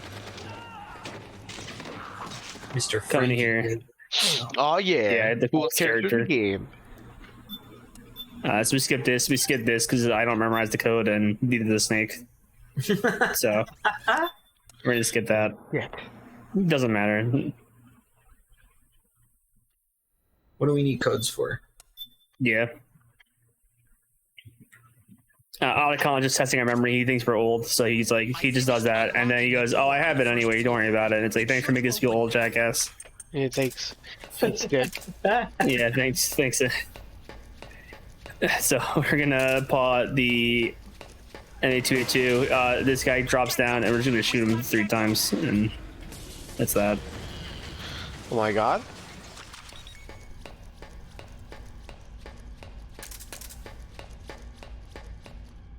Back in the elevator. Let me in. Let me in. Let me in, please. Back up floor 1. Oh God. I just want to come inside, sir. Sorry, please. I just want to be inside. I just want to be outside. I want to be inside, please. Well, let's go ahead and be inside. Oh, George, please. Okay. It's too hot/cold out. Could I please come inside? North door. I'll open it for you with the Mark III. Here, come here. I can't skip this cutscene. So the Mark III is gonna open the door, and then the gecko is gonna come out of the elevator we were just in. Oh my God. The geckos are surprisingly big, but like also small at the same time. Yeah. That was like the thing for me in this game. I'm like, what the fuck? Like, Yeah, what the fuck? This whole dude just fit in an elevator, you know. Ugh. You remember when there was a size occupancy in the elevators, and that's how you knew that you were like in an Oh, elevator yeah, with a bunch of like- stealth camo soldiers? It's like 500 pounds. Yeah. I was gonna say, like, the gecko, I guess for the gecko, it could just, like, All right. So we have a timer, but destroying that gecko just instantly opens the door. I guess the gecko can like compress itself down because it has all those moving parts. But still, like I remember the gecko showing up in this game, and I'm like, man, what the fuck? Bro, what? Yeah, like when it came out of the elevator, it was the first time. I was like, man, what? What are you doing here? Like, how'd you get there? All right, so we're coming up to our next boss, Crying Wolf, who also has a railgun. And we fight her where we fought Sniper Wolf in Metal Gear Solid 1. I was gonna say this is where, yeah, I remember this part. Do you think love can bloom on the battlefield? Yeah, I know. Always. The answer is always no. Especially in Otacon's case. Oh, She's. Oh yeah, Otacon. Everybody he loves dies. Spoiler alert. That's Yeah. like the rule of Metal Gear is that is that if Otacon loves it, it has to die. Okay, so we're gonna do some menuing real quick. We're gonna put on the smoke grenade blue. We're gonna messed up. We're gonna put on the what goes here? The grenade launcher. Yeah, the grenade launcher. Where is my grenade launcher? Grenade launcher. Third, we're gonna leave that. This is gonna be the solar gun from Solar Knights. I think is what it's called. Another Konami game. And this is gonna be the shaft grenade, which we're gonna need for like one section. Okay, and that's all we need for this part of the fight. So let me actually put on the smoke grenade and then put on the grenade launcher, and we're gonna switch to stun grenades. Again, flashbangs will fuck you up. They are no joke.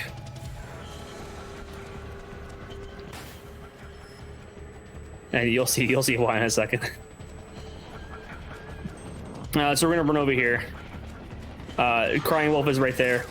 Oh, I messed up. We're gonna hit her with the smoke grenade. Hopefully that.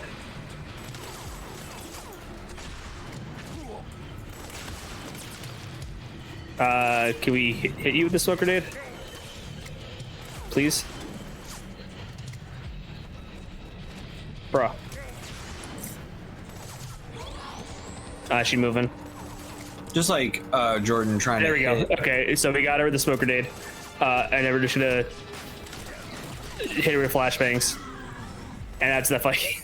Just like Jordan hitting Crying Wolf with those smoke grenades, you should hit us with those donations. Yeah. We're donating to St. Jude's Children's Hospital. So here's phase two. Phase two just might even be easier than the other ones, to be real. So we're gonna do this, right? Get her down here. We're gonna swap to this, and then we're just gonna flashbang her. and that's Crying Beauty. You literally like fucking baited her down, and you're like, God, just kidding. Yeah. And then he gives another backstory. Her village got attacked. She had a little brother that she left with, and then they were almost getting found by soldiers who were hiding somewhere, and she covered her crying little like baby brother's mouth and suffocated him by accident. And then she went to a village and with his like kind of corpse, and then she started killing other babies in the village. Like kind of a wolf. Also, Otacon makes the hey, we gotta swap the disc too, because in Metal Gear Solid 1 we just swapped the disc too. And Snake goes, "What are you talking about?" And then Otacon goes, "Oh yeah, we're on PS3 on a Blu-ray disc. Man, isn't it crazy how technology is fucking gotten here?" And Snake goes, "What the fuck are you talking about?" And that's that conversation. You see, the real goat is if old Snake was just like, Yeah, but we had to wait for like 4 loading screens for the fucking game to install. Yeah. So we're gonna open up this elevator. We're going to go down to basement 5. Oh, there's Miller, but not Miller. Liquid pretending to be Miller. She might be a spy. damn. Well, Ripperoni Kazuhira Miller. yeah. This is dialogue from Metal Gear Solid 1. You see, go ahead. She hated us because we killed Frank Yeager, who was her like adopted brother. Solid Snake and Gray Fox used to be best friends, but Gray Fox was loyal to Big Boss, and that's the whole thing. There you go. But I can't go yet. So she got real upsetty with us. and then it turned out that Gray Fox actually killed her family in the war. And then when he found her and couldn't bring himself to kill her and felt bad about it, so he adopted her. Lore. You see, if Konami were smart, which they're not, they would literally make like full 3D remakes of the first 2 Metal Gear games. Yeah, I wish they would. It'd be really cool. A lot of people want it. I know a lot of people also want Metal Gear Solid 1 as well.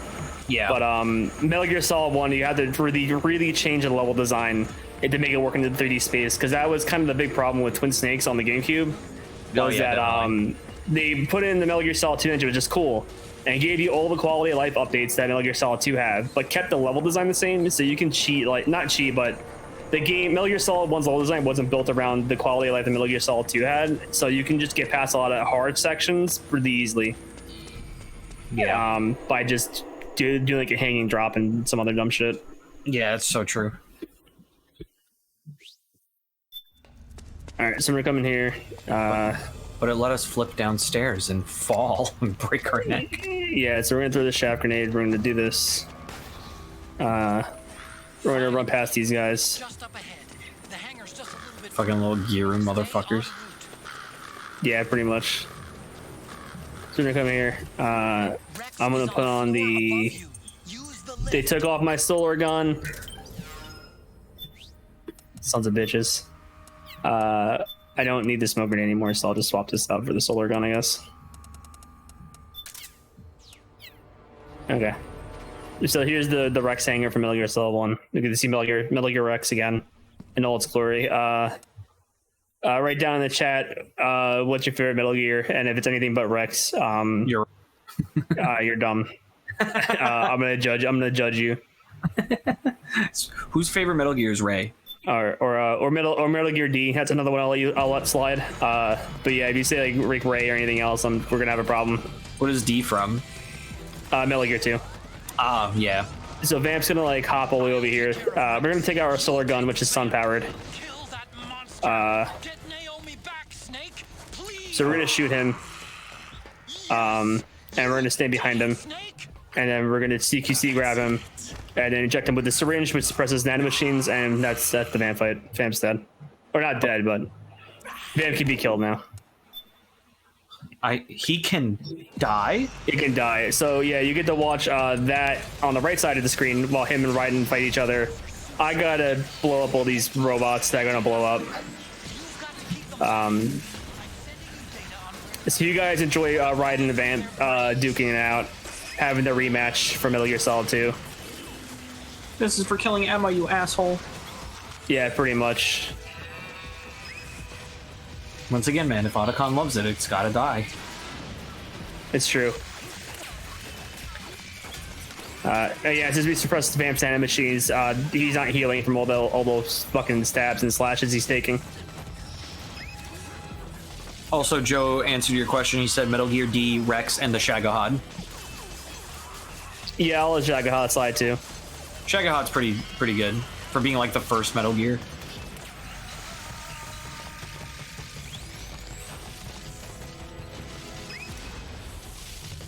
But what about Zeke? Well, Zeke is like, you kind of make him look whatever you want, so it's kind of like a...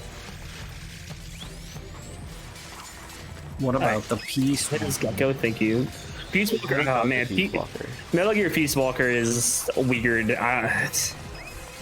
It shouldn't exist because it like is way more futuristic than any other Metal Gear. Yet it was made in like the 70s. Yeah. Oh, yeah. And then there's also Metal Gear Solanthropus, which is the one from Metal Gear Solid 5, which is looks like Rex, but then it stands up and it's like a full-on like Gundam almost. Yeah, it actually is kind of fucking cool. Sometimes they forget that Big Boss takes place, like Big Boss's time is not like the future, like MGS is. Yeah. Gold Tiger 142003 says Knife Ballet is the dumbest thing, but it's stupid fun. Oh yeah. Yeah, fucking what Raiden's doing. and then as like a reference to Metal Gear Solid 1, if you kind of aim up here and try to shoot Vamp, Snake goes, I can't. Like when Gray Fox is pinned by Liquid in Metal Gear Solid 1. Oh yeah. It's cool. Literally, MGS4 has just referenced the game. Yeah, pretty much.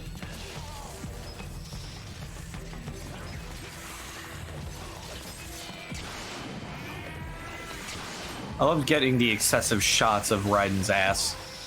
Yeah, right. Really good. Yeah, look at him. Look at him go. He's This a fucking- ninja. This fucking edgelord over here.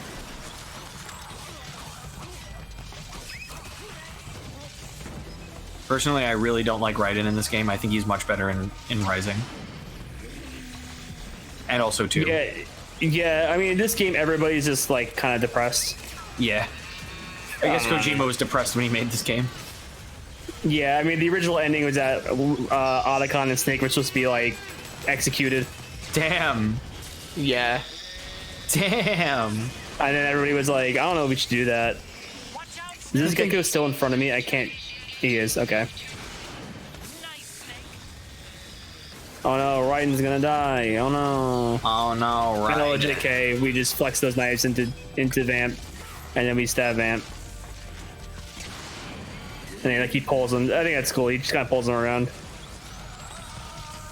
Just a tiny reminder, this is a charity but live stream for St. Jude's. Yeah. It is very cool. Fucking Raiden. All right, that's the end of it.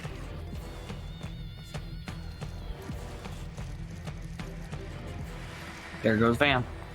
He's dying. Hell yeah. So what happens if you don't do the syringe, or do you have to do the syringe? You gotta do the surrender, or else the Vance boss fight just goes on forever. That's upsetting. There he goes. Bye-bye. You can finally die now. I can't tell if he's happy about it or... Oh, he's happy. It's the one thing he's wanted, Frank fucking ever. Yeah. For some reason, a lot of people in Metal Gear want to die. Yeah, and then Naomi comes up and she's like, yeah, nanomachines, haha. And then she goes, by the way, it's a fun fact, Naomi herself has cancer. Had to get super cancer, and nanomachines have been preventing it for like years. She should have been dead by now. So she also injects herself with the nanomachine suppressor so that her cancer can like rapidly like kill her, essentially. Oh my god. Once Yeah, again, it's like very aggressive. yeah, it literally like kills her immediately. Yeah. And once again, going into the rule of if Otacon loves it, it's gotta die. It's gotta die, yeah. Otacon So and we're just Naomi gonna- have like a romance in this game. Yeah. So we're gonna keep dashing forward as on Rex, just to get out of here.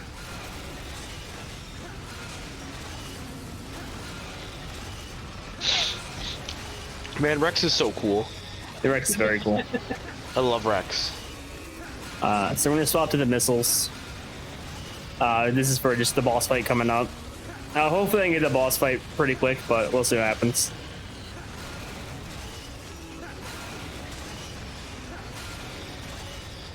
And do this.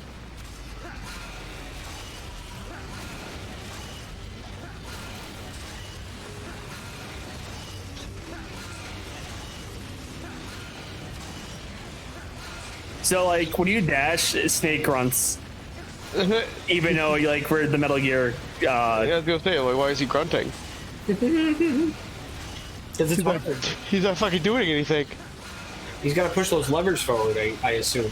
I guess so, you got me there. Then he's an old ass man. It's hard for him to push levers now. I guess so. so that's the end. Oh, yay. Hey yo. And now we have a boss fight. Because like we saw in Metal Gear Solid 2, the Metal Gear Ray from Metal Gear Solid 2 is still around. And Liquid's in it. I do like this boss fight a lot. I think it's really cool. So now it's a giant battle. So we're just gonna shoot him with a bunch of these. We're gonna swap to the laser. And we're gonna start charging it.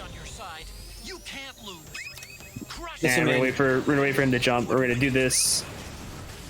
Jump to about here. Oh, he didn't jump here. What the fuck?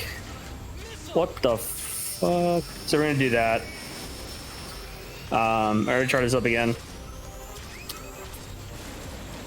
So yeah, the thing is, we wanted him to jump like here, and we hit him while he lands because when they land, they have there's no damage cap. Will we hit him? Okay. And so then we can just like drain his health with 2 hits. But he didn't jump there for some. I think I moved forward when I wasn't supposed to. So we'll just use the laser and missiles to hit him. Yeah, if we can get him on like after he jumps and lands, then we can get a good amount of damage on him.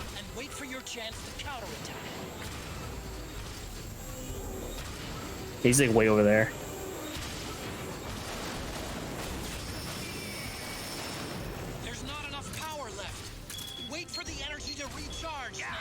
All I'm saying is that Kojima know which Metal Gear should have won.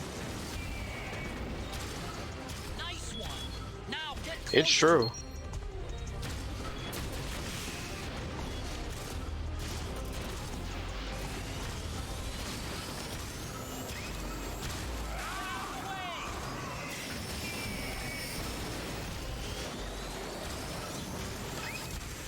All right, where's he gonna jump?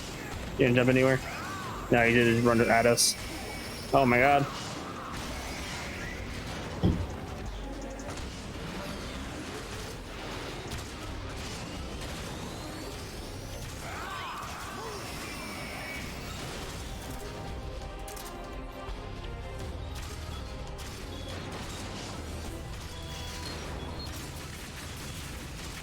I don't think any of those are gonna hit him. I do like this boss fight a lot. I think it's really cool. Yeah, it's a fun one.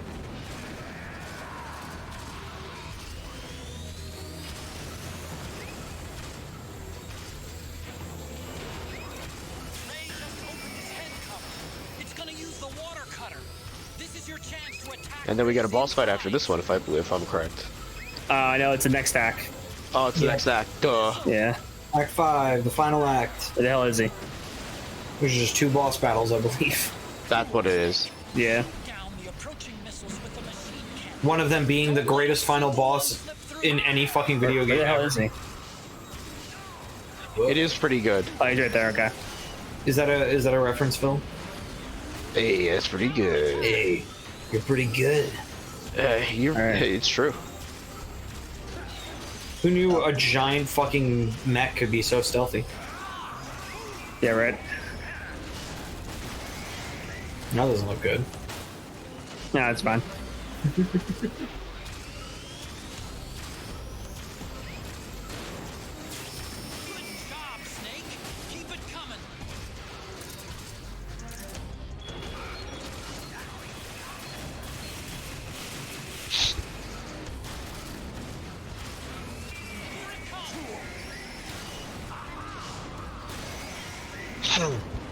Fight's a little scuffed, but whatever. We'll get there. Eventually. Yeah, I definitely see how you were talking about doing it before. Yeah, it would have been like 2 shots, and then it would have been like, we're done. But I think I moved forward where I wasn't supposed to, and that kind of fucked everything. Where is it? It's over here.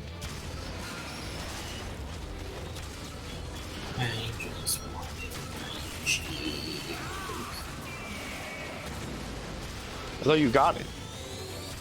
I got ice cream. Oh man, if we weren't in the way, we probably could have got it. There we go. That's kind of how that works. So they have his health just kind of drained there. Okay, I think that's the fight. I hit pause by accident. Oh no. I was trying to see what got the. So yeah, Ray's done. Bye bye. Bye bye, Ray. Goodbye, Ray. You suck. Everybody loves Metal Gear Ray. Actually, that's not true. Everybody. I think Ray's pretty cool. It's cool that Yeah. it's interesting because Ray is like a mass-produced like Metal Gear. Not that one. That was the Marines one, but all the other ones in Metal Gear Solid 2 were. And then you have the one from Revengeance. Yeah. Yeah, and then there's The that one you one. just slice the shit out of him. So their liquid calls an outer Haven, not Outer Heaven, the big giant submarine. And he's gonna crush us with it, but then Raiden stops it with his robot body and gets crushed. Oh yeah. After he had to cut off one of his arms because he got stuck somewhere. Fucking Raiden. Dumbass. Dobby. Okay, so we're just gonna do this. Keep skipping. But he's skip like so save boss. cool in like the next game, I guess you could say. Yeah, he gets a. So Raiden isn't actually dead. He gets a little fun little scene here. Where he's like Jack the Ripper or some shit. Son. What about Naked Son? What? I think that's the last. Yeah, I think that's chapter. the last one, which is literally just the ending. That's the epilogue chapter. Yeah. I mean, So it we makes get sense. catapulted on. So that was Mei Ling from Metal Gear Solid 1. She's a captain of the USS Missouri, which is like an old ship that never got retrofitted, so it doesn't have nanomachines or whatever. And we get catapulted into here on the liquid ship. So we're gonna do our last bit of menuing right here. We're going. Yeah. Okay. Everything is on. The war economy sucks right now, so everything is bad. So everything is like on double sale because it's Sunday and the war economy is down, which is like the why do I keep doing that?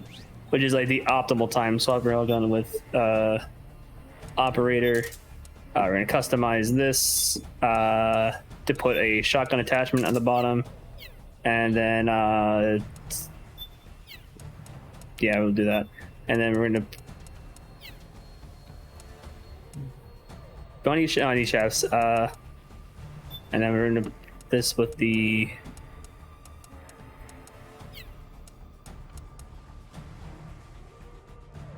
smoke was done. And Mantis doll? Okay. I guess we're just gonna blast her with the shotgun later. Okay, so we're gonna come here. We're gonna equip stun grenades. We're gonna wait for these guys, and then we're gonna like throw that like at their feet. We're gonna do that. They're all stunned. So we're gonna come around here. We're gonna chuck another stun grenade like up there, and then we're gonna put a shaft grenade right there, and that should be that. Feels like I'm watching CS:GO.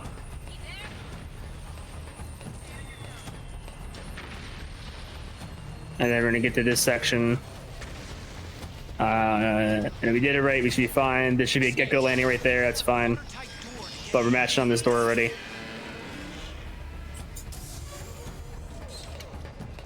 And that's that. Look at that, easy.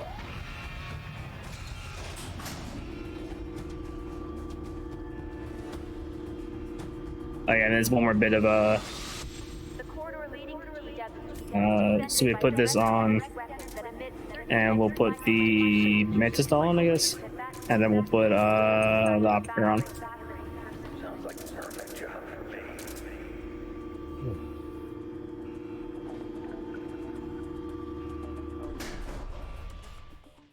Are we gonna get Toasty Snake soon? Yes, very soon. Right to this boss fight. Yeah, because you gotta fight Screaming Mantis, right? Yeah, so we have to fight Scream Mantis, who's got dolls that control people. The dolls themselves control people with their nanomachines. And she's got two of them. The Mantis doll, which controls living people, and the Sorrow doll, which controls dead bodies. We have the Mantis doll on, but we can't use it on her until we get the one away from her that she has. So it's like, because that's like a new game plus item you get. Like I said, you have it, but you can't actually use it on her until you knock the one that she has away from her. Ah. So we're gonna kill these frogs.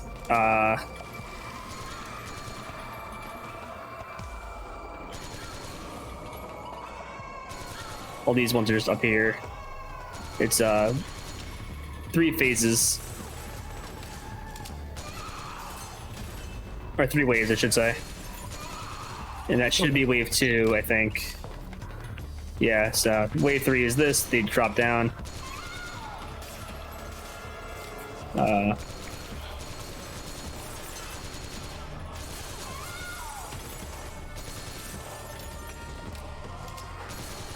So they kind of do the fun Psycho Mantis thing where, Psycho Mantis went, hey, you have, you have to use second controller, but they do something similar with Screaming Mantis. But not quite the same. I think I do remember this with her specifically. So just get this, which starts the boss fight. Yeah, she's Marinette. As you can see, we also have Marinette Springs. We're going to use that to break that. As she's up here, we just shoot the Mantis doll with my Mantis doll. Yeah. So we get this little cutscene, but she's going to bring Meryl over here and try to make Meryl shoot us. I do like that the dolls are like made of like Tesaro and Psycho Mantis, right? Like I know that's their names, but still, it's really cool that they look like them. Even if she tries to hurt you, Gonna shoot that. Where are you gonna go? Over there. She did try to get Johnny earlier, but Johnny also has no man machine, so she like hit him and nothing happened. That's really funny. We also could have saw Johnny's face. Johnny's a very pretty boy. He is. He'll be a pretty boy. He's very handsome. Oh no. Yeah, he's right in front of us actually. So we're gonna do that. We're gonna find out where Mantis lands. We're gonna grab that before she grabs it. We put Mantis on. We hit her, and then we just. Oh, sorry, I don't have this controller doesn't have 6 axis for some reason. So we just do this, and that's the boss fight. And I love that her ragdoll just fucking flies up. I love it. Jordan's like, oh, you gotta do this. Oh, wait. I can't. Yeah, this controller doesn't have 6 axis for some reason, so I can't do that. Oh, no. So we're gonna run away a little bit. We're gonna do this again. I don't have that on me, so we're just gonna blast her with the shotgun. Oh, my God. Baited. Oh, fuck. Uh-oh. There you go. Baited. Oh, yay. Did I hear Mimi yell in the background? No. No, that was her. That was screaming. Just God. yeah. Her I forget what her backstory is. Kind of like the has like the kind of same motives as like The Shining with the Black Mantis thing, the Black Manta Ray type deal. Or Okay. don't worry about it. There's our burnt face. It's not important. As you can tell by the way Jordan has described every single one of the fucking like beauties, like shit. Yeah. Like none of them are important. Yeah. So yeah, her name is and her mind was like super broken. So they went, what if we put like the psyche of Psycho Mantis in her brain, and then they kind of did that. But then also Psycho Mantis was like kind of controlling her. And the Sorrow is just there, which that cutscene shows Psycho Mantis there, and then the Sorrow it also shows the Sorrow is there. I don't know why the Sorrow is there. He's just kind of there. I mean, Sorrow just chills. The Sorrow just chills, yeah. He even does the same shit in fucking MGS3 when you fight Vulcan. He's just like, hey. Yeah, he's just there. Hi, how are you? So that's his run forward. This is the auto run forward. Like this is the kind of thing I got seen here. So Meryl and Johnny are fighting all these frogs coming up. We'll see Johnny. These Meryl with double Desert Eagles. Double akimbo, fucking. Yeah. I couldn't imagine dueling Desert Eagles. Yeah, Meryl's cool and hot. So. Yeah, right. Like. I just want to show Johnny's very handsome face.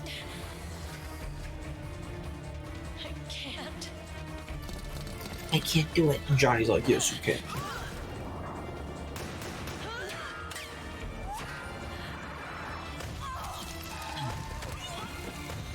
Yo. Who's killing these dudes? They're just like, they have fire in their veins. Yeah. Oh, here he comes. And then- Jesus, Keith. the guy who shits himself. Hell With yeah. an In like anti-tank every rifle. game. Yeah. Johnny, you're all right. And then they fight the frogs, and then Johnny proposes to Meryl. And then she goes no, and he's like, why not? And she's like, and he's like trying to figure out why she says no, and she's like, if we're gonna do that, I'll do it on my terms. And then she proposes to Johnny, and he goes, All right. yeah, okay. All right. Hey, whatever. I'm over it. Yeah. And then she goes, I want like a real wedding, like a big girly wedding, and it's like, it's kind of cute. And then they're gonna invite Roy Campbell, her fucking father, Yeah. uncle. Yeah, who is actually her dad, not her uncle, like in Metal Gear Solid 1. That's a weird thing. There's a weird thing that they never kind of explain. Some weird like family like backstory bullshit. Which probably just culminates to Roy. I was gonna say, which probably culminates to Roy Campbell just fucking his brother's wife. Oh my god. And then that whole wedding scene was supposed to be where Johnny from Metal Gear Solid 3 shows up. He was supposed to be at the wedding scene, but then That would have been neat. so there's art of it, but he never made it in. So Raiden, yeah, so we get there, we're looking in bad shape. Raiden shows up to help us. He's got no arms. So there you go. What did the robot say to the centipede? Stop being a centipede. It's funny because the robot ain't got no arms. There he is. There's the joke. but he can also just call lightning down. Like he's like discharging lightning, like electricity, and just kills him. So fucking weird. Yeah, this is the big microwave chamber. Yeah, we're gonna get Toasty Snake. Snake. Yeah, Snake's not having a good time. He's got a lot of medical issues and rapid aging. So we're staggering through this while getting cooked alive. And getting shocked by that. And up there we get this whole cutscene of everybody doing their best.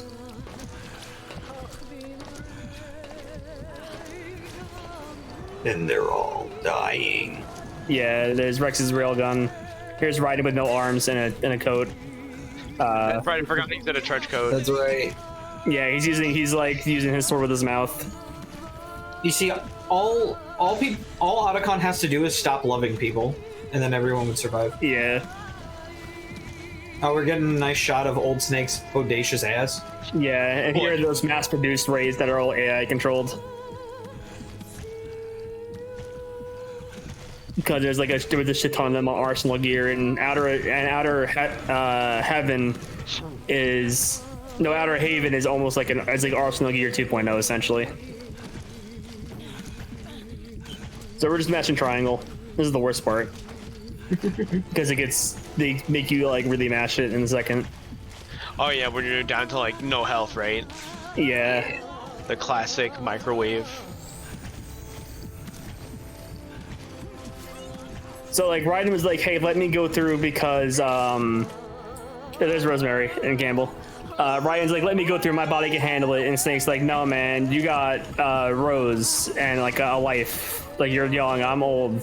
You gotta like live your life, man, and then let me die." Snake's very suicidal in this game. Snake's very suicidal in this game.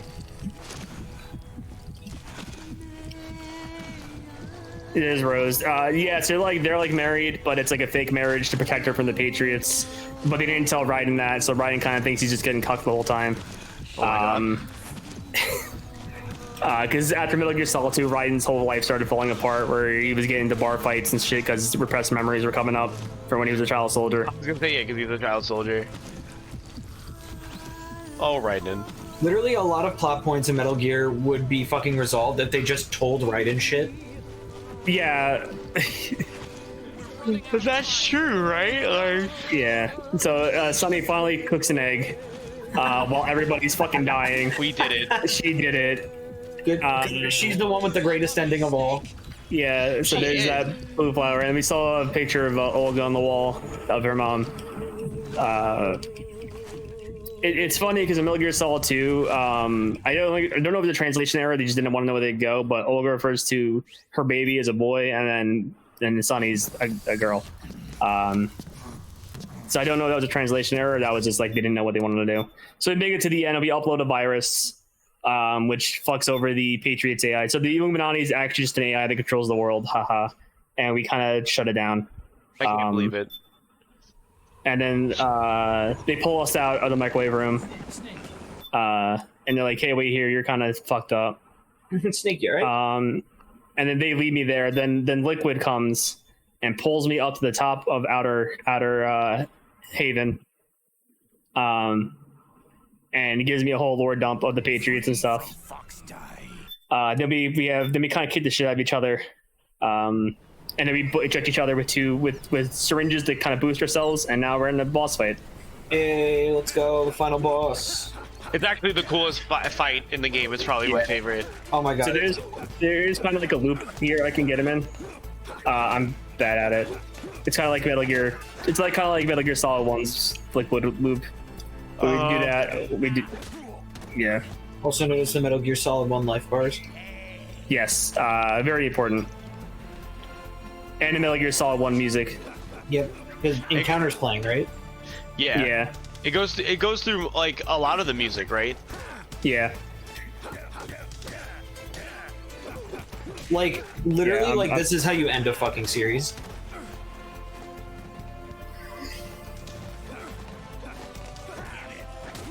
I should just start guarding. Have everything come full circle. Yeah, color my face surprise when I'm playing Death Stranding and you get to the Higgs fight. And you do part 1 of Higgs fight, and then 2 Tekken health bars load up, and it becomes a fucking Tekken like fist fight between Norman Reedus and whoever that voice actor is. I forget his name right now. Troy Baker. Yeah, Troy Baker. Baker. Okay. Yeah. So it's just a Tekken fist fight between Norman Reedus and Troy Baker. That's really funny. So now we're in Metal Gear Solid 2. Oh yeah. There's the MGS2 life cool. bars. Yeah. And the Tanker Incident music.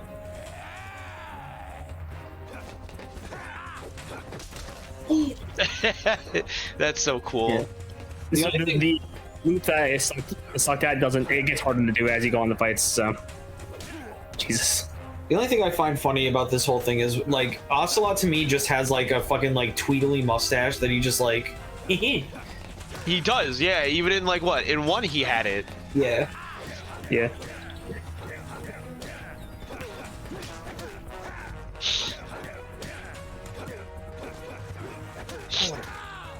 Oh, there you go. There's nothing more fun than watching 2 old men beat the shit out of each other. Yeah, right. It's my favorite pastime. Oh, so as you can see, the arm that was a Liquid's arm is now a big metal arm. So I'm pretty sure Liquid's arm just kind of started deteriorating off his body. And he do a big rocket punch, yeah. We got a donation for the greatest final boss sequence of all time. Yeah. Just beating the shit out of him.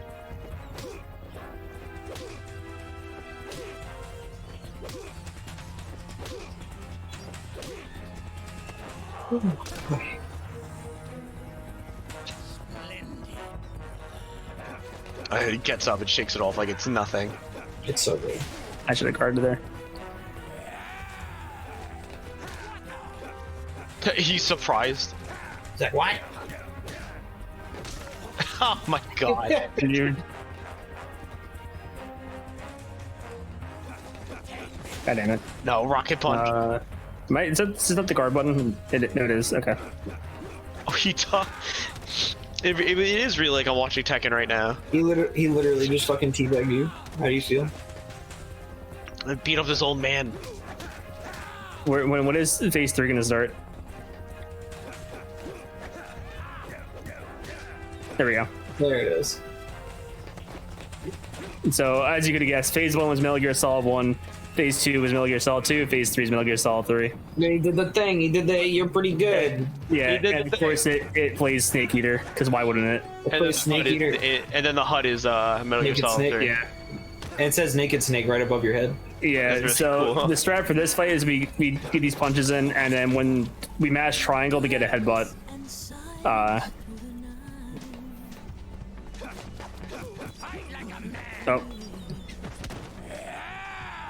We don't want to get grabbed by him. When he punches the ground, he has to shake his hand like it hurt.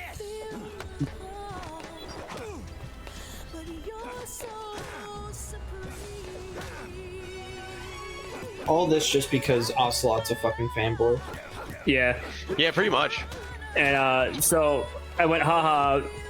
One guy planned everything since Metal Gear Solid 3, and guess who it was Ocelot. Got him. It was the whole time. Yeah, like pretty much everything that's ever happened in the series, starting from Metal Gear Solid 1, is actually maybe even since 5 is probably because of Ocelot. Yeah. Ocelot's just a fucking bastard. I think it is. Yeah, I think it is. Even from 5, Ocelot really planned a lot of it. Because like I said before, he like hypnotizes himself to pretend that the boss, that big boss, is not Ishmael or whatever the hell it is. Yeah. So this is just the. Oh wow, he's getting his punches in. So this is the Metal Gear Solid 4 fight.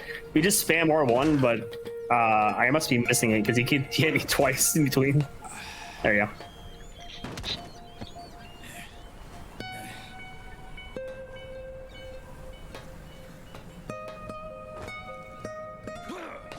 Goosh.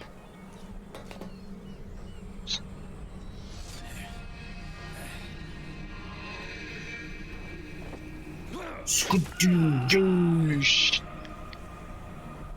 There is something like riveting about watching two old guys beat the shit out of each other.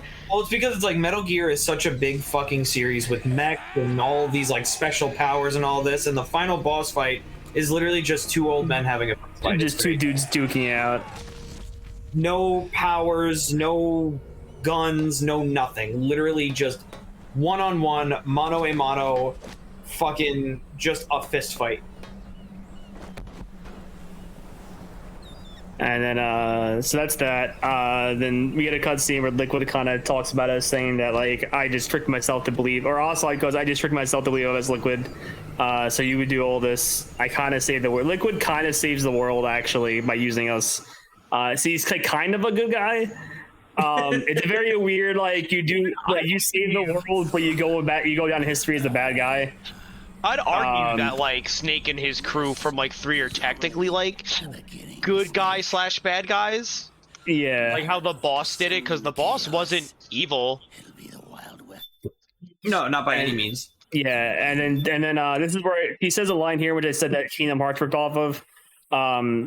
Liquid Snake, I don't want to say Liquid Ocelot, which goes, as long as light exists, there will always be shadow, blah blah blah. And then Kingdom Hearts 3 has like that same exact fucking line in it.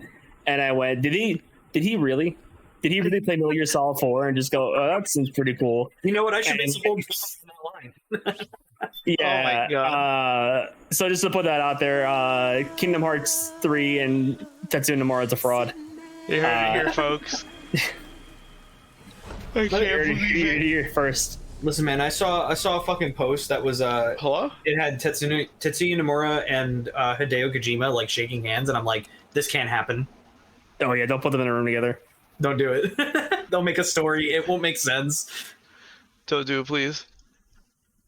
So that's the wedding between them. That's Raiden has like kind of normal human robot body now, and Rose goes, "Hey, we just kind of faked everything. Haha, I still love you. Blah blah. Oh, you see this kid here? This kid's also your kid. I didn't actually have a miscarriage." And the kid goes, "Yeah, you were cool, like kind of like a superhero." And Raiden goes, "Oh, okay." And they have a big happy family. Snake's back in Arlington Cemetery, where the boss is buried. He goes up to the boss or big boss's gravestone, and goes, I have one more mission to do, and he goes to kill himself. And that cutscene ends with him putting a gun in his mouth and shooting. Oh yeah, and then you find out that he didn't shoot at all. Hold on. So back to the wedding. Everyone's having a good time. Sonny talks to Otacon and goes, "Where's Snake at?" And Otacon kind of feels bad at it. He's like, he's had a hard life, and he's his time to rest. Blah blah Do blah. we have any donations to read since we're waiting for this? Yeah. So this is credit part 1, which is very short. So we got a $20 donation from Liquid Joe. Jordan, you're pretty good. It's him. Oh, hey, Kyrie Payton played Redman. I think he's also from The Walking Dead. He plays Ezekiel. I think you're right. Yeah, Philip there's Marr Philip plays Vamp. Yeah. Oh, Oh my god, Local Boy is played by Colleen O'Shaughnessy, aka Mills. Wait, Jennifer Hale plays Naomi and Little John. She's also the voice for Samus in Metroid Prime. Yeah, that's right. The funny thing is, if you back in the day, if you kind of saw like one like Metal Gear Solid voice actor, like they kind of came in a package. Like, so you get like David Hayter and a couple others all together. Panda Squared says, "You ever punch a dude so hard he shifts through time?" Yeah. Oh god. And, so this is just going to the credits, and then this pops up. You go, "What the fuck is that? What do you mean, Big Boss?" What do you mean, Big Boss Richard Doyle? He's not even. What the fuck is this garbage? Yeah, you go, "What the fuck? Why is he? Big Boss is dead. What do you mean he has a credit?" And a voice actor. It's and a voice actor. Yeah, you're like, "What the fuck?" And it pops up the gun jam, by the way, so Snake didn't actually get to kill himself. See, That's so fucked. and then so all of this played out real quick. So that body that burned on the Volta, that wasn't Big Boss. There's actually Solidus' Snake's body. They rebuilt Big Boss with body parts from Solidus and Liquid. And then that's a Big Boss over there. Once it shows him, I just want to show him. There he is. There he is. It's Big Boss. With the Patriots too. Yeah, and then I had Zero from Metal Gear Solid 3. So yeah. Everybody's accounted for. Yeah, Snake goes to fight him, and Big Boss goes, "Let it go, my son. We don't want to fight. I don't want to fight. I just want to give you exposition dump." And For 2 hours. For 2 hours. He gives us the lore to fucking everything. Literally, And holy shit. Patriots. Yeah. It's kind of crazy. It's actually wild. Yeah, and then you find Zero. Zero is actually the main villain of the series. Your commanding officer from Metal Gear Solid 3. He's kind of the reason why the world's fucked. So just skip all this. There he is in a wheelchair. That's explained in Metal Gear Solid 5, but that's for a different day. That's for a different. So the Foxfly virus started affecting Big Boss. So Big Boss starts dying from the new Foxfly virus because the Patriots planned it out. We light his cigar for him because he's having trouble. He's dying, and then we get this scene. Very good scene. It's actually dope. I love that he gets like the cool, badass death of like smoking a cigar or a cigarette for the last time. Yeah. Yeah. So this scene is like Snake and Big Boss I can't skip this, by the way. Is like them reconciling, and he also explains that the day he killed the boss was the day that he died as well, and he's kind of just been kind of a weird like shadow person. And then he dies there, and then after that,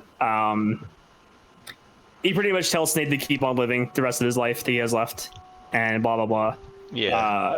Fun fact: in the Japanese version of the game, I forget Snake's voice actor. He's a pretty good voice actor. His father's also a voice actor. They had a falling out many years before Metal Gear Solid 4, and Kojima kind of did a little funny. And he brought his father in, the voice actor for Snake's father in, to play Big Boss. And they had this whole conversation about reconciling and all that. And it actually kind of fixed their relationship. Damn. Yeah, like that. Like Kojima kind of brought them back together. And Wait, fixed their Kojima relationship. voiced someone in this game? Oh, yeah, he's the voice of God. We don't worry about that. And then a couple years after Metal Gear Solid 4, the voice actor for Snake, his father ended up passing away. So it's kind of this whole kind of meta narrative there as well, for that, and it's very nice. It's very, very touching. For a lot of this shit that people give Metal Gear Solid 4, it's got a lot of good like behind the scenes touching moments that I love, and I love the ending. Oh, it's so good. Joe says the scene made me emotional of when I first saw it. After what went on with my dad, I feel it even more. Yeah, no, I'm like kind of holding back tears a little bit, just even talking about it and thinking about it. Yeah, literally just Big Boss like dying on that grave. I'm like, I remember, and it was like 10 years ago. Because he dies on his like on the. He dies on the boss's grave. Yeah. Yeah. Like, he tells you to carry him over there. Yeah. And then Yeah, there's a bunch of stuff there. Like he says to Snake, I never thought of you as a son, but I always respected you as a soldier, and like all that. There's a lot of there. Oh yeah. This credit sequence isn't too long, actually. Surprisingly, I think 3 has the longest of them. Because at the end, 2 is pretty long, but you can skip like the thing at the end. At the end of this, you can skip. So the end, the little cutscene, like the little not cliffhanger, but the little stinger at the end is Autoton talking to Snake, and Snake going like, "Oh, I just want to live my life. You know, I can't pass on genes because he's a clone and he's sterile." But and then Autoton's like, "But I'll pass on your story and to the further because Metal Gear Solid 2's whole thing is about passing on not only like genes but like the knowledge in the future to the next generation, and while preserving the past and all that." And Autoton's like, "I'll tell your story to people," and and then Autoton goes, "You want a cigarette?" And then the Snake goes, "No, I quit. Those things will kill you." Even though the whole game he's been smoking, everyone's like, "You need to stop." He's like, "I'm gonna die anyway. Why do I give a fuck?" And then he kind of, after Big Boss, he kind of has like a little change of heart and decides to try to live out the rest of his life to the fullest. They give him 6 months. You don't really know his fate. I mean, obviously he's gonna die. In Rising, they don't talk about it ever. It's kind of still left ambiguous if he's dead by that point, which he probably is. There is like a little like in the Japanese version. There's like a well, it's in the English, but they didn't do the voice. There's like a wooden sword you can get that has they had the voice actor for Solid Snake in Japan to come in and like do voice lines for the sword for some reason. But in the English version, they didn't do that, so it's just kind of like a wooden sword. Upset. But yeah, if you're interested in, I do recommend this game. Unfortunately, it's only on the PS3, so you got to get a PS3 to play it. And it is kind of a slog. It's a movie because there's a lot of exposition dumps and cutscenes. Because they kind of want to wrap up everything. There's a couple of plot holes, but you know, whatever. If you're interested in running in any of these games, again, there's the Metal Gear Solid, the Metal Gear Runners Discord. Very nice people over there. I didn't say this before, but if you're interested in Metal Gear Solid 2, D-Limes13, the guy who is pretty much all the world records for MGS 2 and 1, except for the main games, like the main playthrough, he made a guide for Metal Gear Solid 2 for pretty much all difficulties, very easy to learn, and he goes pretty in depth in them. Metal Gear Solid 3 has Major Zero from the runner who's got a couple world records in Metal Gear Solid 3. He made a very easy speedrun for that, a guide for that, and then Sparty, I'm pretty sure Sparty did Metal Gear Solid 4 guide, which is what I watched for this not too long ago to kind of learn it. And he's got a couple world records, so they all have guides. They're very easy to learn games, nothing too hard. FNAF artist Robert writes, "I have a PS3. Where can I get it? Probably any game store that sells PS3 games." Yeah, any I don't think GameStop sells them anymore because they stopped taking them in for trades a while ago. But yeah, you could probably find any of those retro game stores are probably the PS3 games. You could probably find it. You could probably buy it digitally on the PSN because I don't think they shut that down yet. So you buy it on there. And there is a lot of cool little bonus, little extra stuff that we just kind of skip over because we just don't play it. There's a lot of cool weapons if you want to mess around. Even casually, just mess around. That game's a lot of fun. Yeah, digitally or even if you have a retro game store close to where you are, I would check them out. They probably have a couple, tons of them. I mean, yeah, I have MGS4 5 copies. MGS4 isn't that rare of a game. Yeah. As far as 2 and 3 go, there's the HD collection, which is probably going to be not a little bit hard to find, but it's probably going to be a little bit pricier because they removed 2 and 3 off the digital storefronts because of licensing for historical footage ran out a few months back, so they had to take it down, and everybody was kind of mad. But for the 35th anniversary, I think it is, for Metal Gear, Konami did announce that they are planning to bring those back to the digital storefront, so they are going to renew the licensing. Yo, what? For those. Oh, sorry. No, you're good. According to Rob, he just found out that the Japanese voice actor for Big Boss was also the Japanese voice actor for Dr. Eggman for a very long time. Holy shit! Word? Wow, see, it all ties back. The Japanese voice actor for Eggman is actually like really fucking good.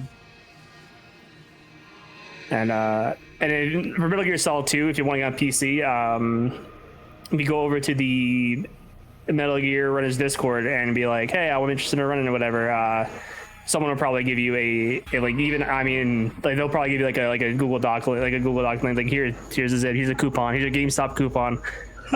That's how D-Line subscribed to the stream, and I messaged him and I was like, "Hey, I heard you got a GameStop coupon for Metal Gear Solid 2, and you just send me this stuff. Here, you guys, you got any questions, ask us." I was like, "Yeah, no problem." That's so cool. Even, and there's also the PS2 version you can probably find, it's probably a little bit cheaper, maybe, depending on where you go. There's a couple of different places you can get it.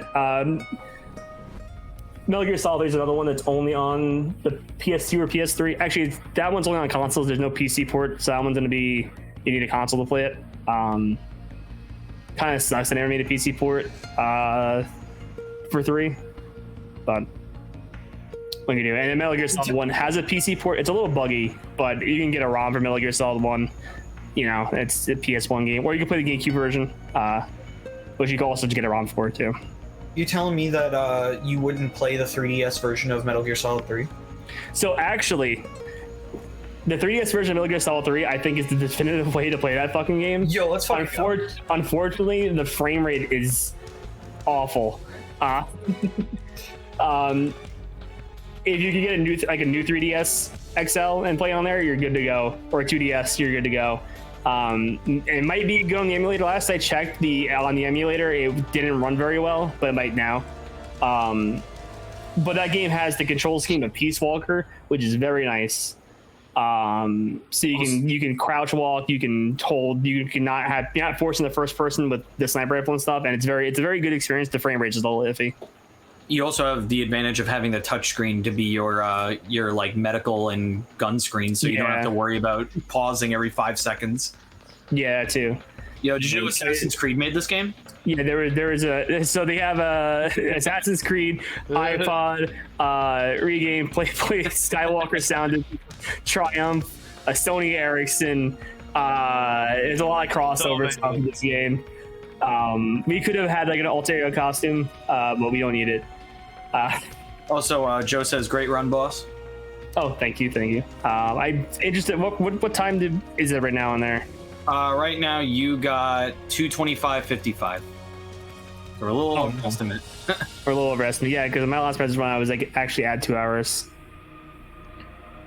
I will see in game. Well, I guess if we go off at in game time, so my in game time is probably going to be like at like 2 hours. Once we get there. Yeah, once we get there.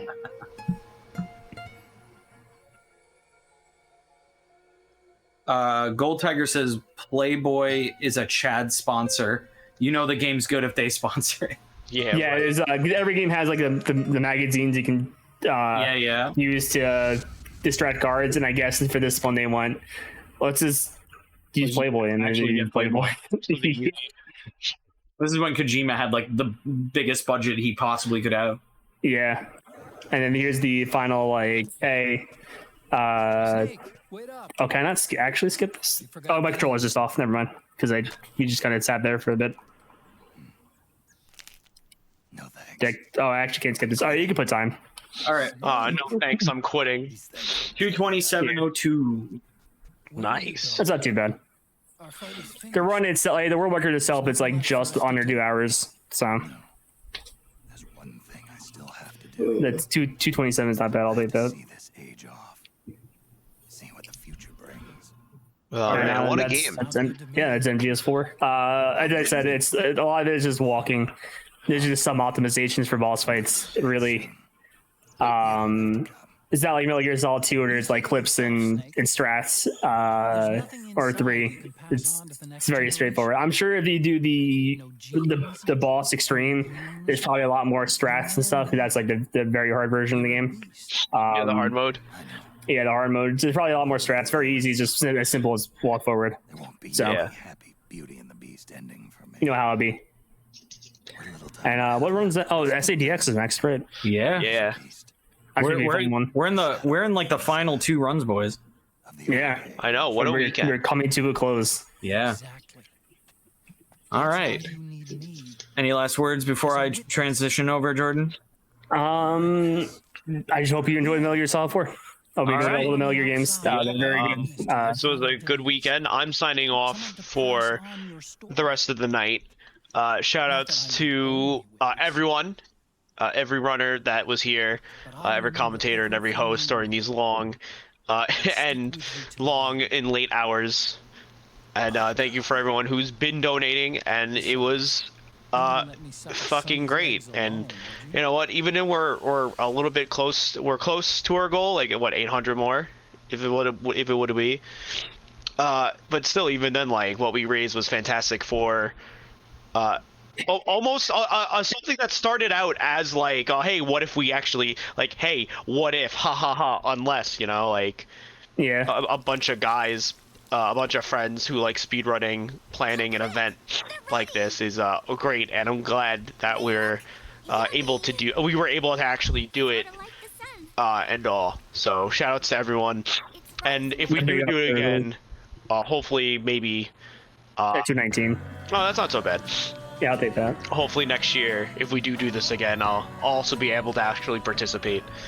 But no, that's about it for me. Thank you, everyone who chimed in, and shoutouts to the last 2 runs of the evening. Yep, and I'll be right back in comms for commentating SADX. So I'll be right back. Me and Jordan will essentially be trading places. Yeah. All right.